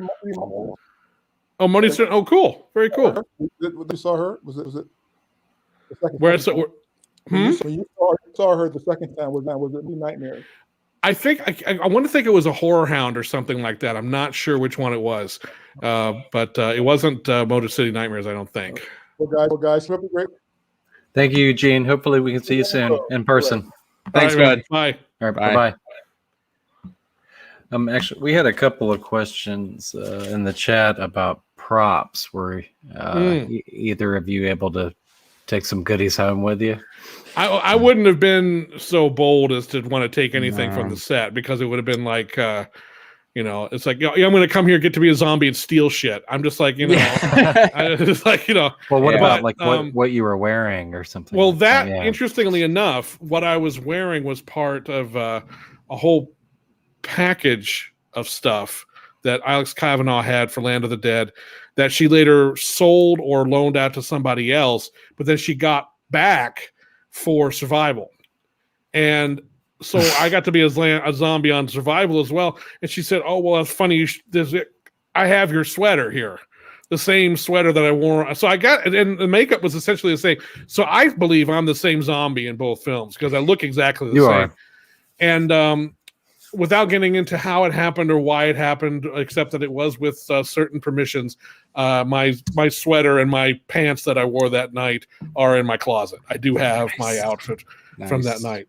But and I have a crew pass, my crew pass from Land of the Dead, which I wore all the weekend I got back from the land set. I wore that around the Anchor Bay offices all day for like 5 days. And they're like, "Yes, Michael, we know you're on the Land of the Dead set." Well, let me tell you about the then the You Pretty thing got out, and they're like, "Hey, tell us the You Pretty story." Okay, I'm going to take this pass off. I'm just going to leave the but yeah, I kept that, and I didn't keep anything else. But then Matt has subsequently picked up a bunch of stuff. Yeah, from set, I didn't get anything. Actually, Patrick and Tina, when they were taking my makeup off, they actually gave me one of Boyd's, an appliance that Boyd would be wearing because they had a bunch. So that I have an unpainted, unused Boyd Banks face piece. I was thinking about taking my appliances home, and I was like, they're going to end up degrading. I wished I would have brought them, but I didn't. But probably 2012, I think Alex Kavanaugh was having a huge sell-off of props from her warehouse.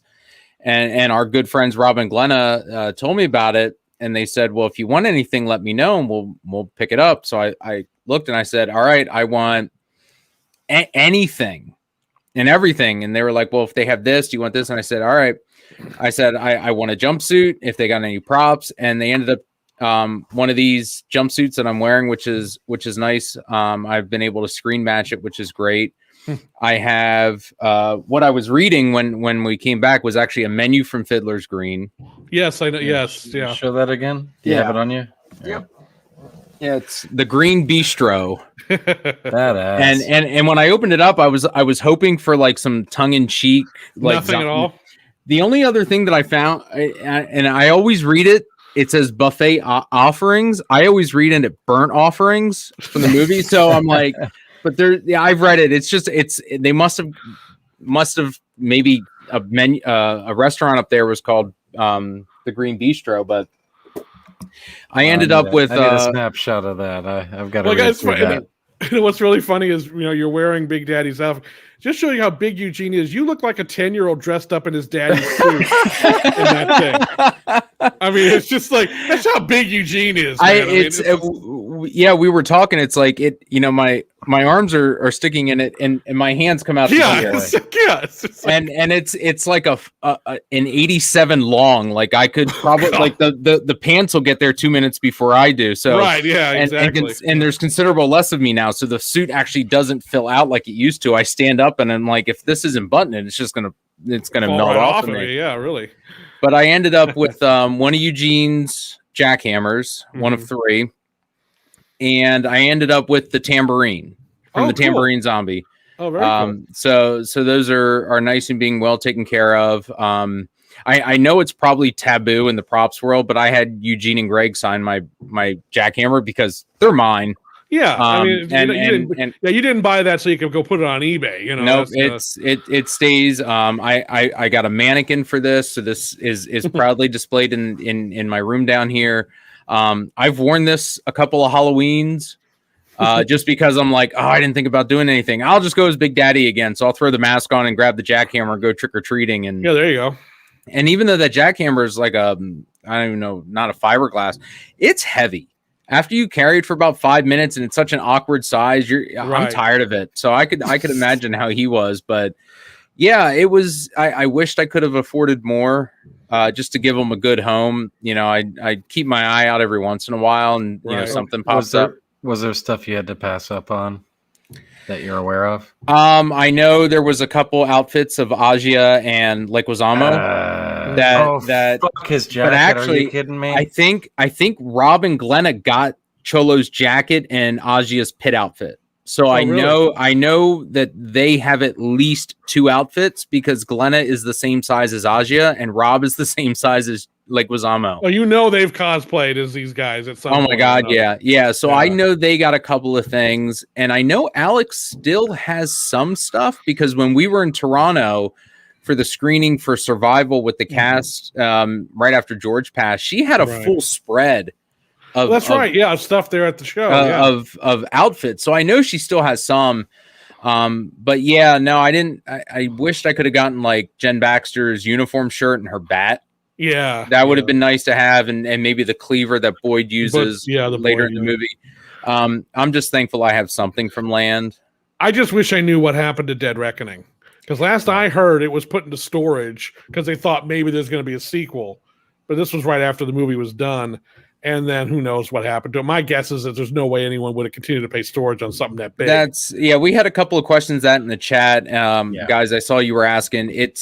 They probably hung on to it for a little while and it was probably repurposed. It was an impressive thing to be around on set. I will say that, because it was during one of the nights, I think the second night when I was, between waiting to see what was going to happen with me.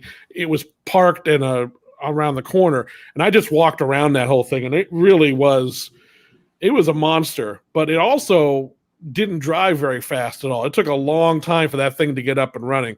So when you see it in the movie, they've kind of fudged it a little bit to make it look like it really could turn corners really sharply and do a lot of the things. It really couldn't do much of any of that, but it looked nice while it was doing it. I will say that.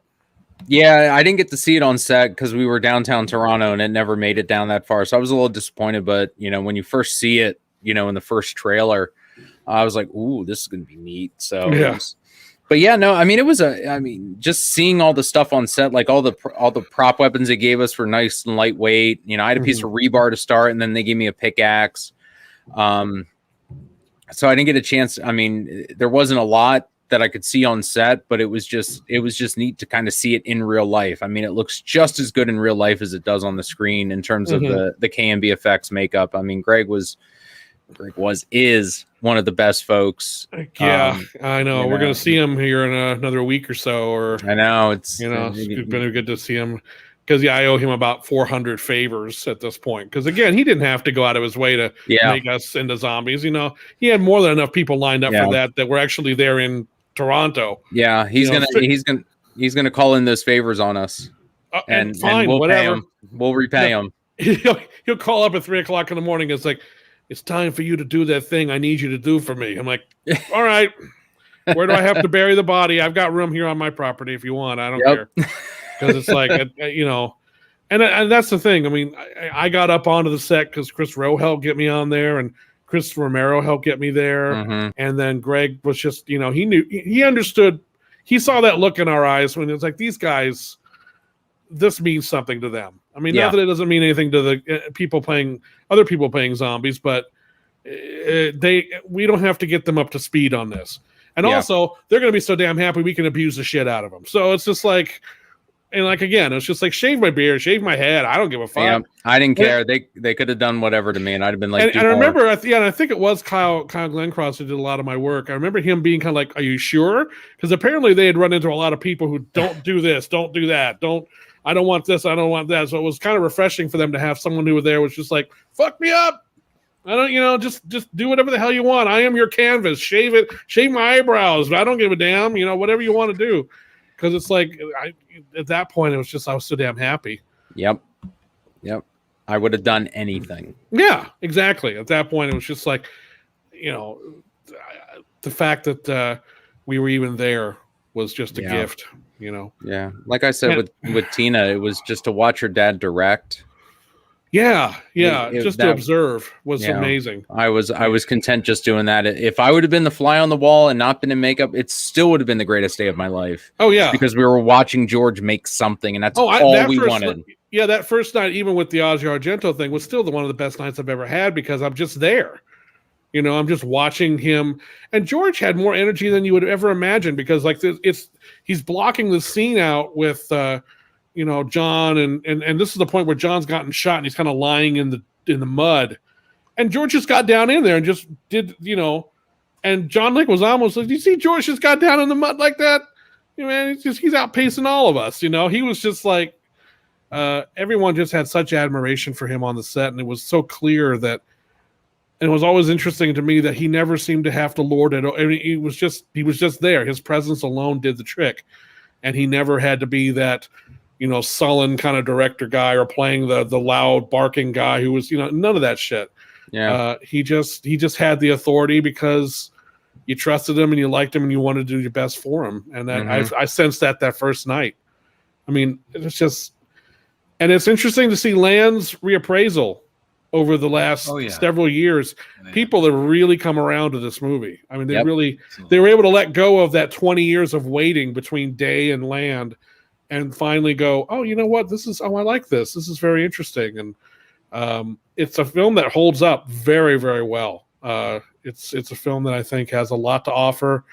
And it's, like all of George's films, they're full course meals. And sometimes it takes you a little while to be in the mood for that particular meal. But when you are, it's like, oh my God, there's a lot more meat on the bone here than I would have ever guessed. Yep. Yeah, forward thinking. I mean, it's we're 16 years in. By the time Day was 16 years in was 01, And that was when people then started to go back to it. And they're like, you had the hardcore fans that were Day fans from day one. And then there were people that were like, I haven't seen it since 86, 87. And then they rediscovered it on DVD. And it's like all of a sudden. As I infamously wrote about in the liner notes for one of the editions, I didn't like Day when I first saw it because I made the mistake of wanting Dawn of the Dead Part 2. Because I love that movie so much, and the character dynamics and that whole wish fulfillment fantasy of you get to go in a mall and kill zombies and blah blah blah. And Day offers none of that. Day is like it's like no, humanity is fucked, and the good guys are fucking insane and assholes, and so are the bad guys. Like and so after watching that movie for the first time, I'm like, Jesus Christ! I was like. But then I watched it again after I let all that go and went, oh, okay. Okay, this is much more, okay, I get it now. I keep forgetting, George doesn't like to just do the same old shit over and over and over again. Yeah. And I think that's what's happened with a lot of people with his movies. They go in wanting something, which I understand. But then George is like, no, I've done that. I want to do this other thing, And Land was the same way, Yeah, he's never made the same movie twice. No, he never has. I mean, he visits a lot of similar themes, but he always finds a new way to make it relevant for the time. It's not outdated. It's always something that George is seeing when he's, he watched a lot of news, he read a lot, and he just saw the world very different, and he was able to capture that. Yeah, and in those films. Yeah, and it's hard to believe now that this is very, very soon, like almost agonizingly soon. It's going to be 4 years since he passed away. And I was seeing someone on Facebook was commenting on the commentary track that we did for Land, because I was working on the Land of the Dead Collector's Edition when George passed away. And it was like, oh God, that was really weird. It was weird to have to try to. And then we did that commentary track the night of George's kind of, not his formal burial or anything, but the gathering of all his friends and and that was a very surreal. I'm so glad we did that because it was like it was all fresh in our minds, and it felt like our way of kind of a catharsis to kind of get what we were feeling out. And I've never listened to the track since. I haven't either. There's Jace was watching it today, and a couple of folks I know were talking about the collector's edition, and they were talking about the commentary and stuff. And I don't know when I'll revisit it. Yeah, I had to edit it, and I did it. I remember I did it very quickly because it was like, there's really not much to edit here. We just, and then I turned it in. And I haven't listened to it since. Yeah, it's just like, I mean, it wasn't. I don't remember it being an unpleasant experience at all. No, I remember, but it's like, when you get that, there was a lot of emotion that day. It was, I had driven up to Toronto that day, and it was the end of a very long emotional day, but I think it helped me sleep. It helped me start to heal, because it had been about a week or so, a week and a half after he passed. And it was the first time I felt like I could be okay with him gone. It gave us something to focus on other than just grieving for him. It was kind of like, okay, well, it's sad he's gone and everything, but we've got this thing we need to do. So we have to be, it's important that we do this thing. So it gave us something to focus on and really kind of make sure that we were emotionally all there for it as best we could be, you know. But Land it was 2 days, but it was 2 memorable days of filming, and then the premiere and all that. And it's one of those experiences that will always, I can remember so much of it. There's some experiences you remember highlights of, but I have a very good recording in my head of those 2 days, and I can replay them at certain parts I'd like to cut out, but even with as embarrassing as that story is, I love telling it because I'm hoping someone eventually will go, "Oh, I know exactly what happened here. I know exactly." You basically had a stroke and didn't realize. I was like, "Oh, okay." But it's all good. And I always like telling the stories where I sound like an idiot anyway, and I've got plenty of those. So When you look back on the film, too, it looks like a $200 million movie. I think. Well, we were George saying was that good with Susie. yeah. George was really good about getting him value out of the buck, and he really was. And that movie does look a lot more expensive than it really was. I think the total budget on that thing came to like $17 million or somewhere along that. Wow. And then he had to, of course, go in for some additional shooting, and that was another thing. I was in Anchor Bay at the time, and we were getting ready to release the first. It was the first DVD release of Season of the Witch, and There's Always Vanilla. And we wanted to do an interview with George, but of course he was shooting Land of the Dead. Well, I don't know how he agreed to it or why he agreed to it, but he said, fine, I'll do it, but we got to do it on this particular day.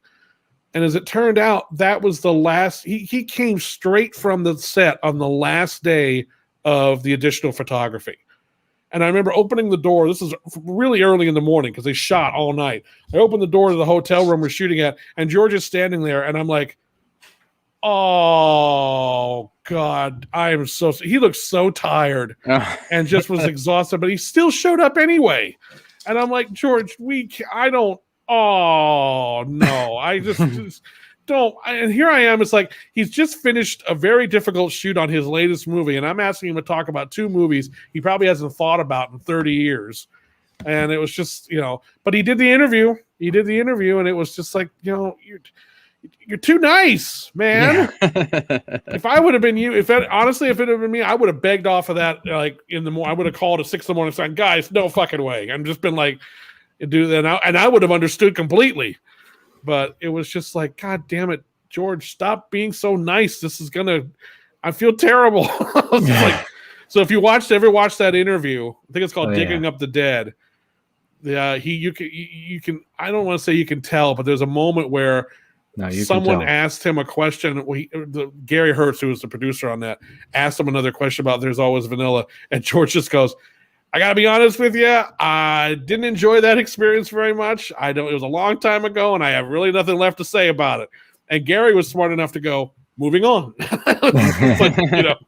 So it's just like, okay. But I remember watching that featurette with my wife, and she's not like a super huge Romero fan, but I remember her making a mention at that moment, like, okay, he's had it. He is. And again, he would be, if it had been in other circumstances, I doubt he would have even gotten to that point. But again, he just left the set of this additional photography, which ran until like 6 a.m. or whatever it was. And I was just like, oh, George, come on, man. I'm sorry. I felt so bad about that. But, in the end, we watched Land of the Dead together not long, about a year or so before he passed away. And we had some distance from it at that point, was able to go, this movie really works. It moves really, really well. It's got a good pace to it, and it's got some really good performances in it. And it's like, yeah, it does. And it doesn't surprise me that it's undergoing a renaissance now, that people are finally able to discover it and leave the baggage of his other films behind and judge it as its own thing. And I think that's going to happen to Diary and certainly to Survival as well. But Land is it's an interesting, and I liked what you were saying in Tina's piece about how it's kind of viewed as the 4th film. Unofficially, it's not, the other 2 are viewed as like a beginning of another thing he was doing, but this is kind of unofficially viewed as the 4th in the trilogy in a weird way. Mm-hmm. And which it kind of is. It is. I mean, I don't view it as the first of the 3 new films. I view it as, if anything, a transitional work between what he was going to do and what he had done. So it's just, and again, Universal will never understand their decision to rush the release the way they did, because that movie got great reviews. It got some of the best reviews of any film that summer, but they rushed it out. They were going to have it out in Halloween. But Doom wasn't ready. I think it was the Rock movie, the Doom adaptation. Mm-hmm. Doom wasn't ready. And so they needed to push that, and they needed something they could move up into its spot, which was going to be ready, and Land was ready. And they brought it out. It had no chance for any significant trailer exposure. And they put it out it was the week after War of the Worlds and the week before Batman Begins. How's that movie going to make any money then? Yeah. And then George always hated the poster in terms of, they put that that autograph of his on there. He hated that. It's like, who's that for? Mm-hmm. So every now and then he would get pissed off about it, and he would sign for fans. He would cross that out and say, this is my real autograph. Fuck that, stuff like that. And people would always say, "Oh no, go cross mine out too. Cross mine out too." But yeah, the marketing campaign. George later said another reason they did is they wanted to have a DVD out with Dawn of the Dead, the remake, later that year. That was where they felt they were going to make their most money with it. They didn't really care about the theatrical release so much, which showed, unfortunately. Yeah. But the movie's endured, so what are you going to do? Yeah, like you said, it's a renaissance. I mean, 16 years later, people. Yeah, I can't get over 16 years. How is that possible that it's 16 years already? I mean, we weren't thinking that in 01 when we, Day was 16 years old, and Dawn was 20, 23. We weren't thinking about, because we'd lived with it for so long. And at that point, in 2001, no, Day felt 16 years old. Yeah, I felt like a long time in 2001. But again, I was 12 when Day came out, and my whole between 12 and 2001, there's a lot of changes in my life and a lot of living. I don't know. I mean, I'm not as far removed from that person that existed during the Land of the Dead period as I was from the person who saw Day of the Dead for the first time. So to me, it's just like, well, I still know that guy. He's not that old, that guy. Oh shit, maybe he is. Yeah. So. Yeah, but the world has changed a lot though since that movie was made. A lot. Yeah, and it's going to be. I mean, this year's the 20th anniversary of 9/11. When the fuck did that happen? It's this whole passage of time shit. I've said it before. I'm not a fan. I'm not a big fan of it. And every day social media reminds this is number of years old, and so and so is this how many years old, and you're like, damn. Yeah, how many times do you see Facebook remind you of a post that you go, oh yeah, I did that a few weeks ago, 6 years ago. Fuck you, Facebook. I mean, it's just I hate that. I hate that. But what are you gonna do? Every day is a new day, and everything else so far. But the further I get away from Land of the Dead, the more I treasure that experience. The experience, because we were very lucky. We really were. Yeah. And I never try to make it sound like, well, I got to do this wonderful thing and you didn't, because again, it's a crapshoot. We lucked out in a lot of ways, in so many ways. And so it's like, look, if I give myself any credit, is having a door open for me. That was a luck of the draw and being smart enough to go, oh, there's something interesting through this door. Yeah. That's the only thing I can give myself credit for, going, ooh, I want to see what's through there. But that door could open for anybody. Yeah. So, at the end of the day, man, I'm so grateful. And it was, Land was like the beginning of seeing you and Rob and Glenna on every set at some point. and not being the least bit surprised by it. Yeah. It's just like, oh, there's Matt. Hey, that's Matt, Rob, and Glenna. Of course, why wouldn't they be here? I'm only surprised I haven't seen them yet. It's just like, and so it was, and in fact, it would have been weird if I hadn't.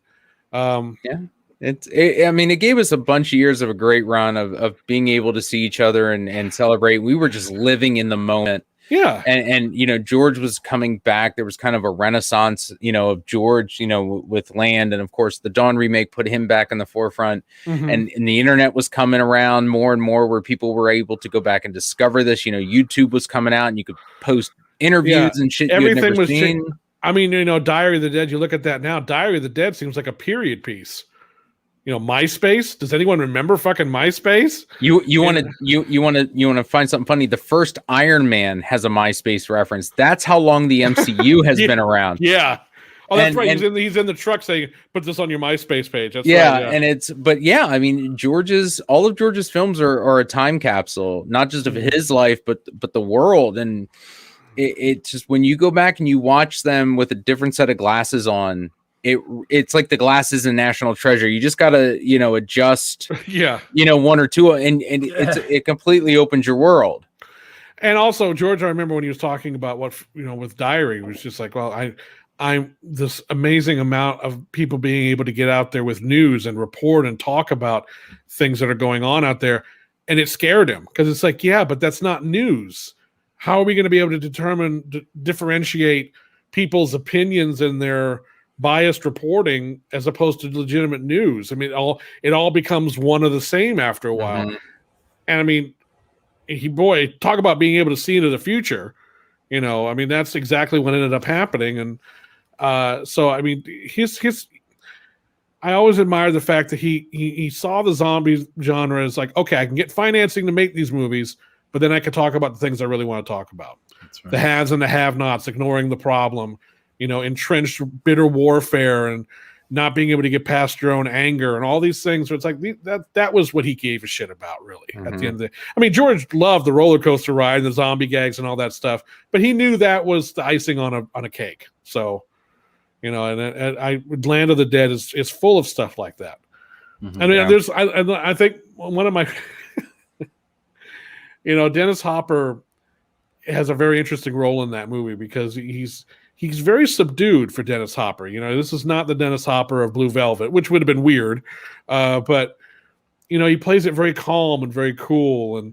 But he has that wonderful moment where he shoots the guy when he starts asking about the money, and he drops the guy, and then he's like, "Yeah, we've got Dead Reckoning," and he goes, "No, nothing.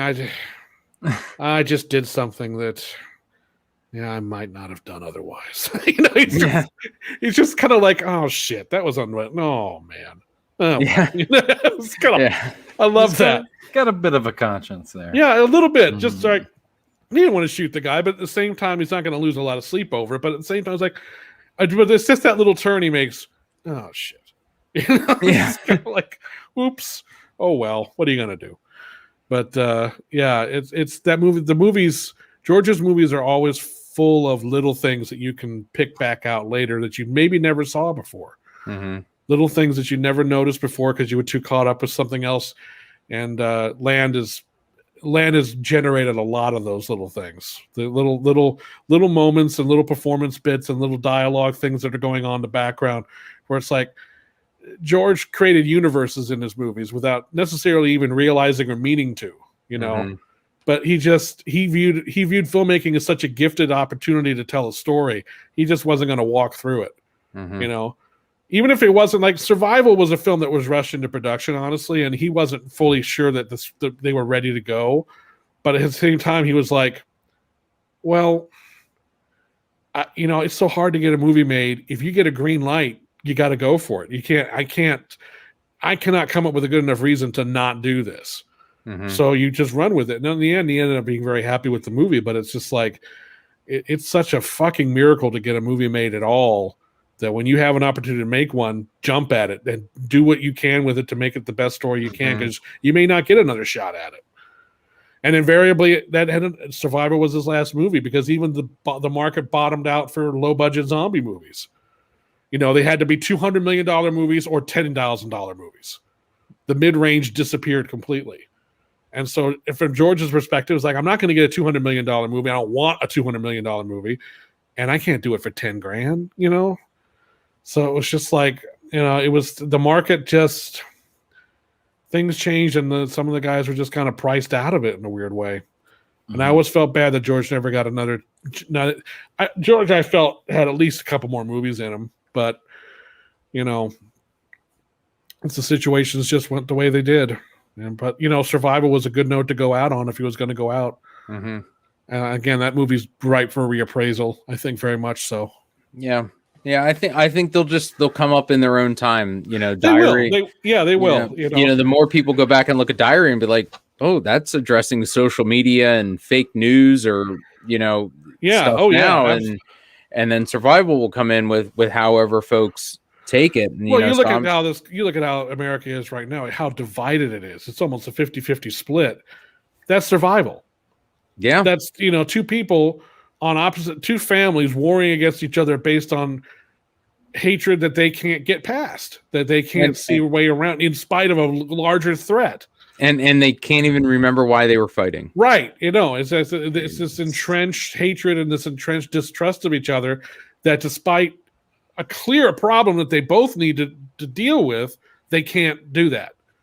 And so, I loved Land's idea of just, well, there's this huge problem out there, but fuck that. Let's just build a wall and pretend it doesn't exist.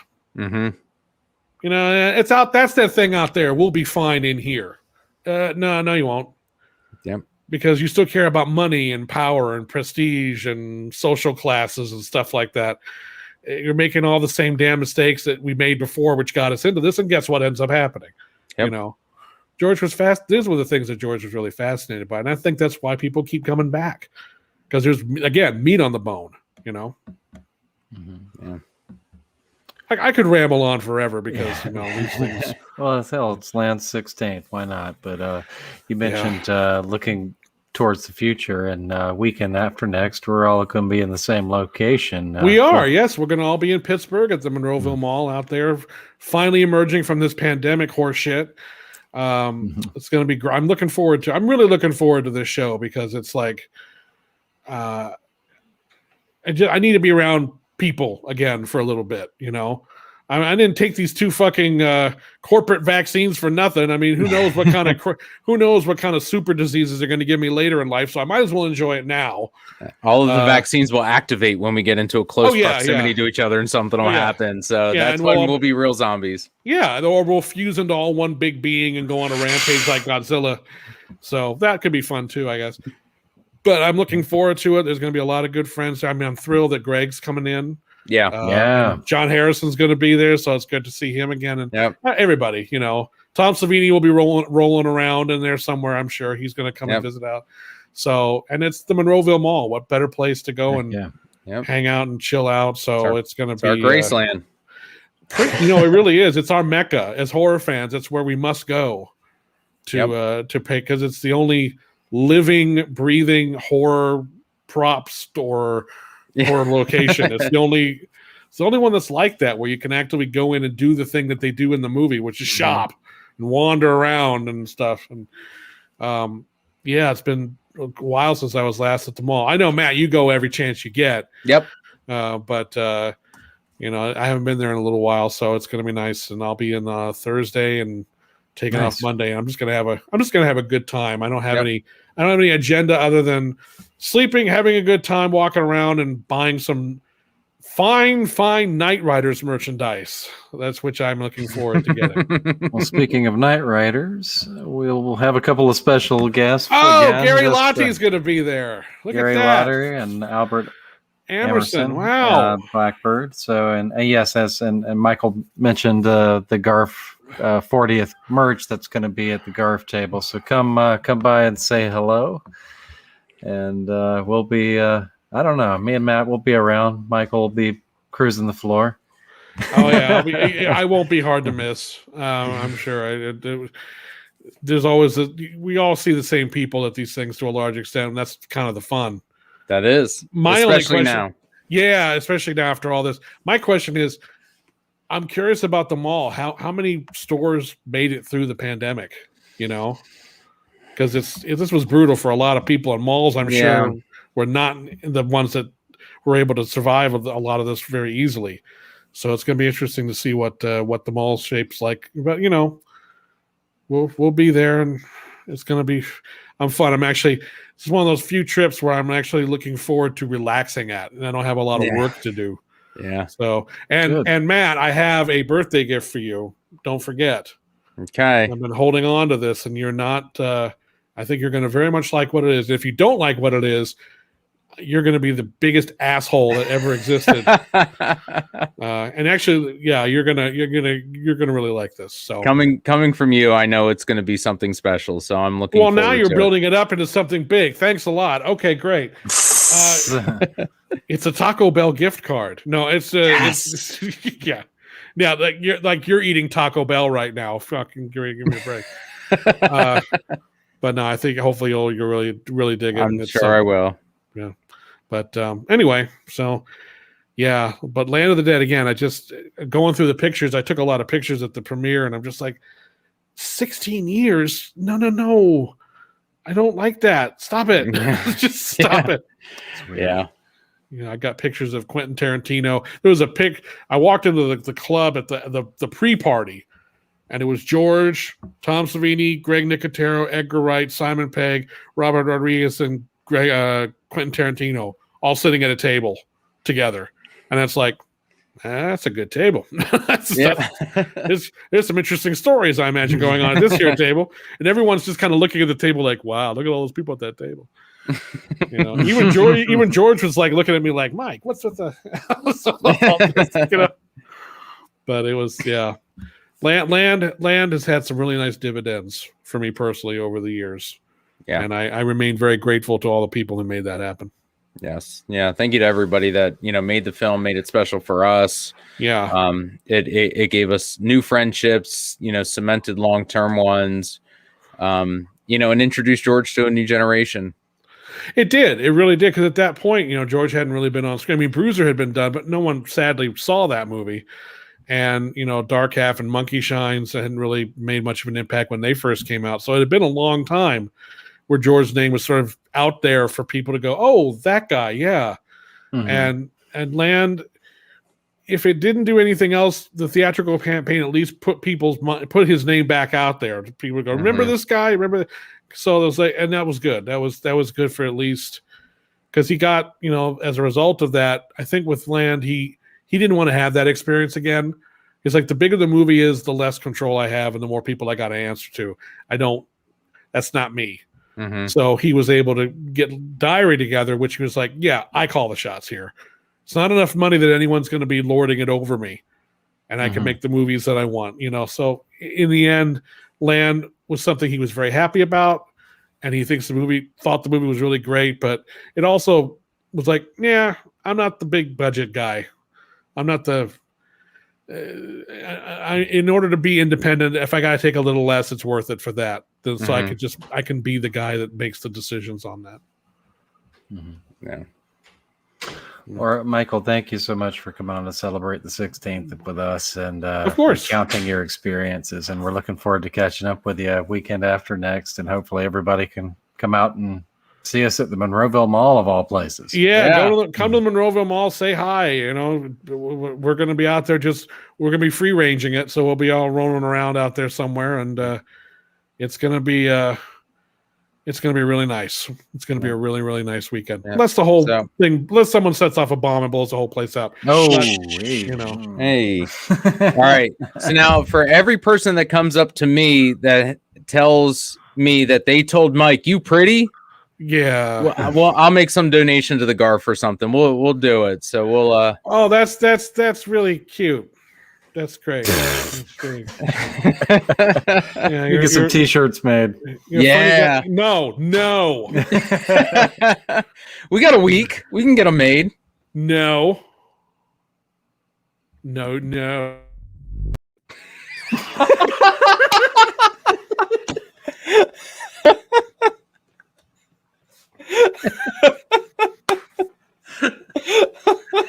Oh, funny.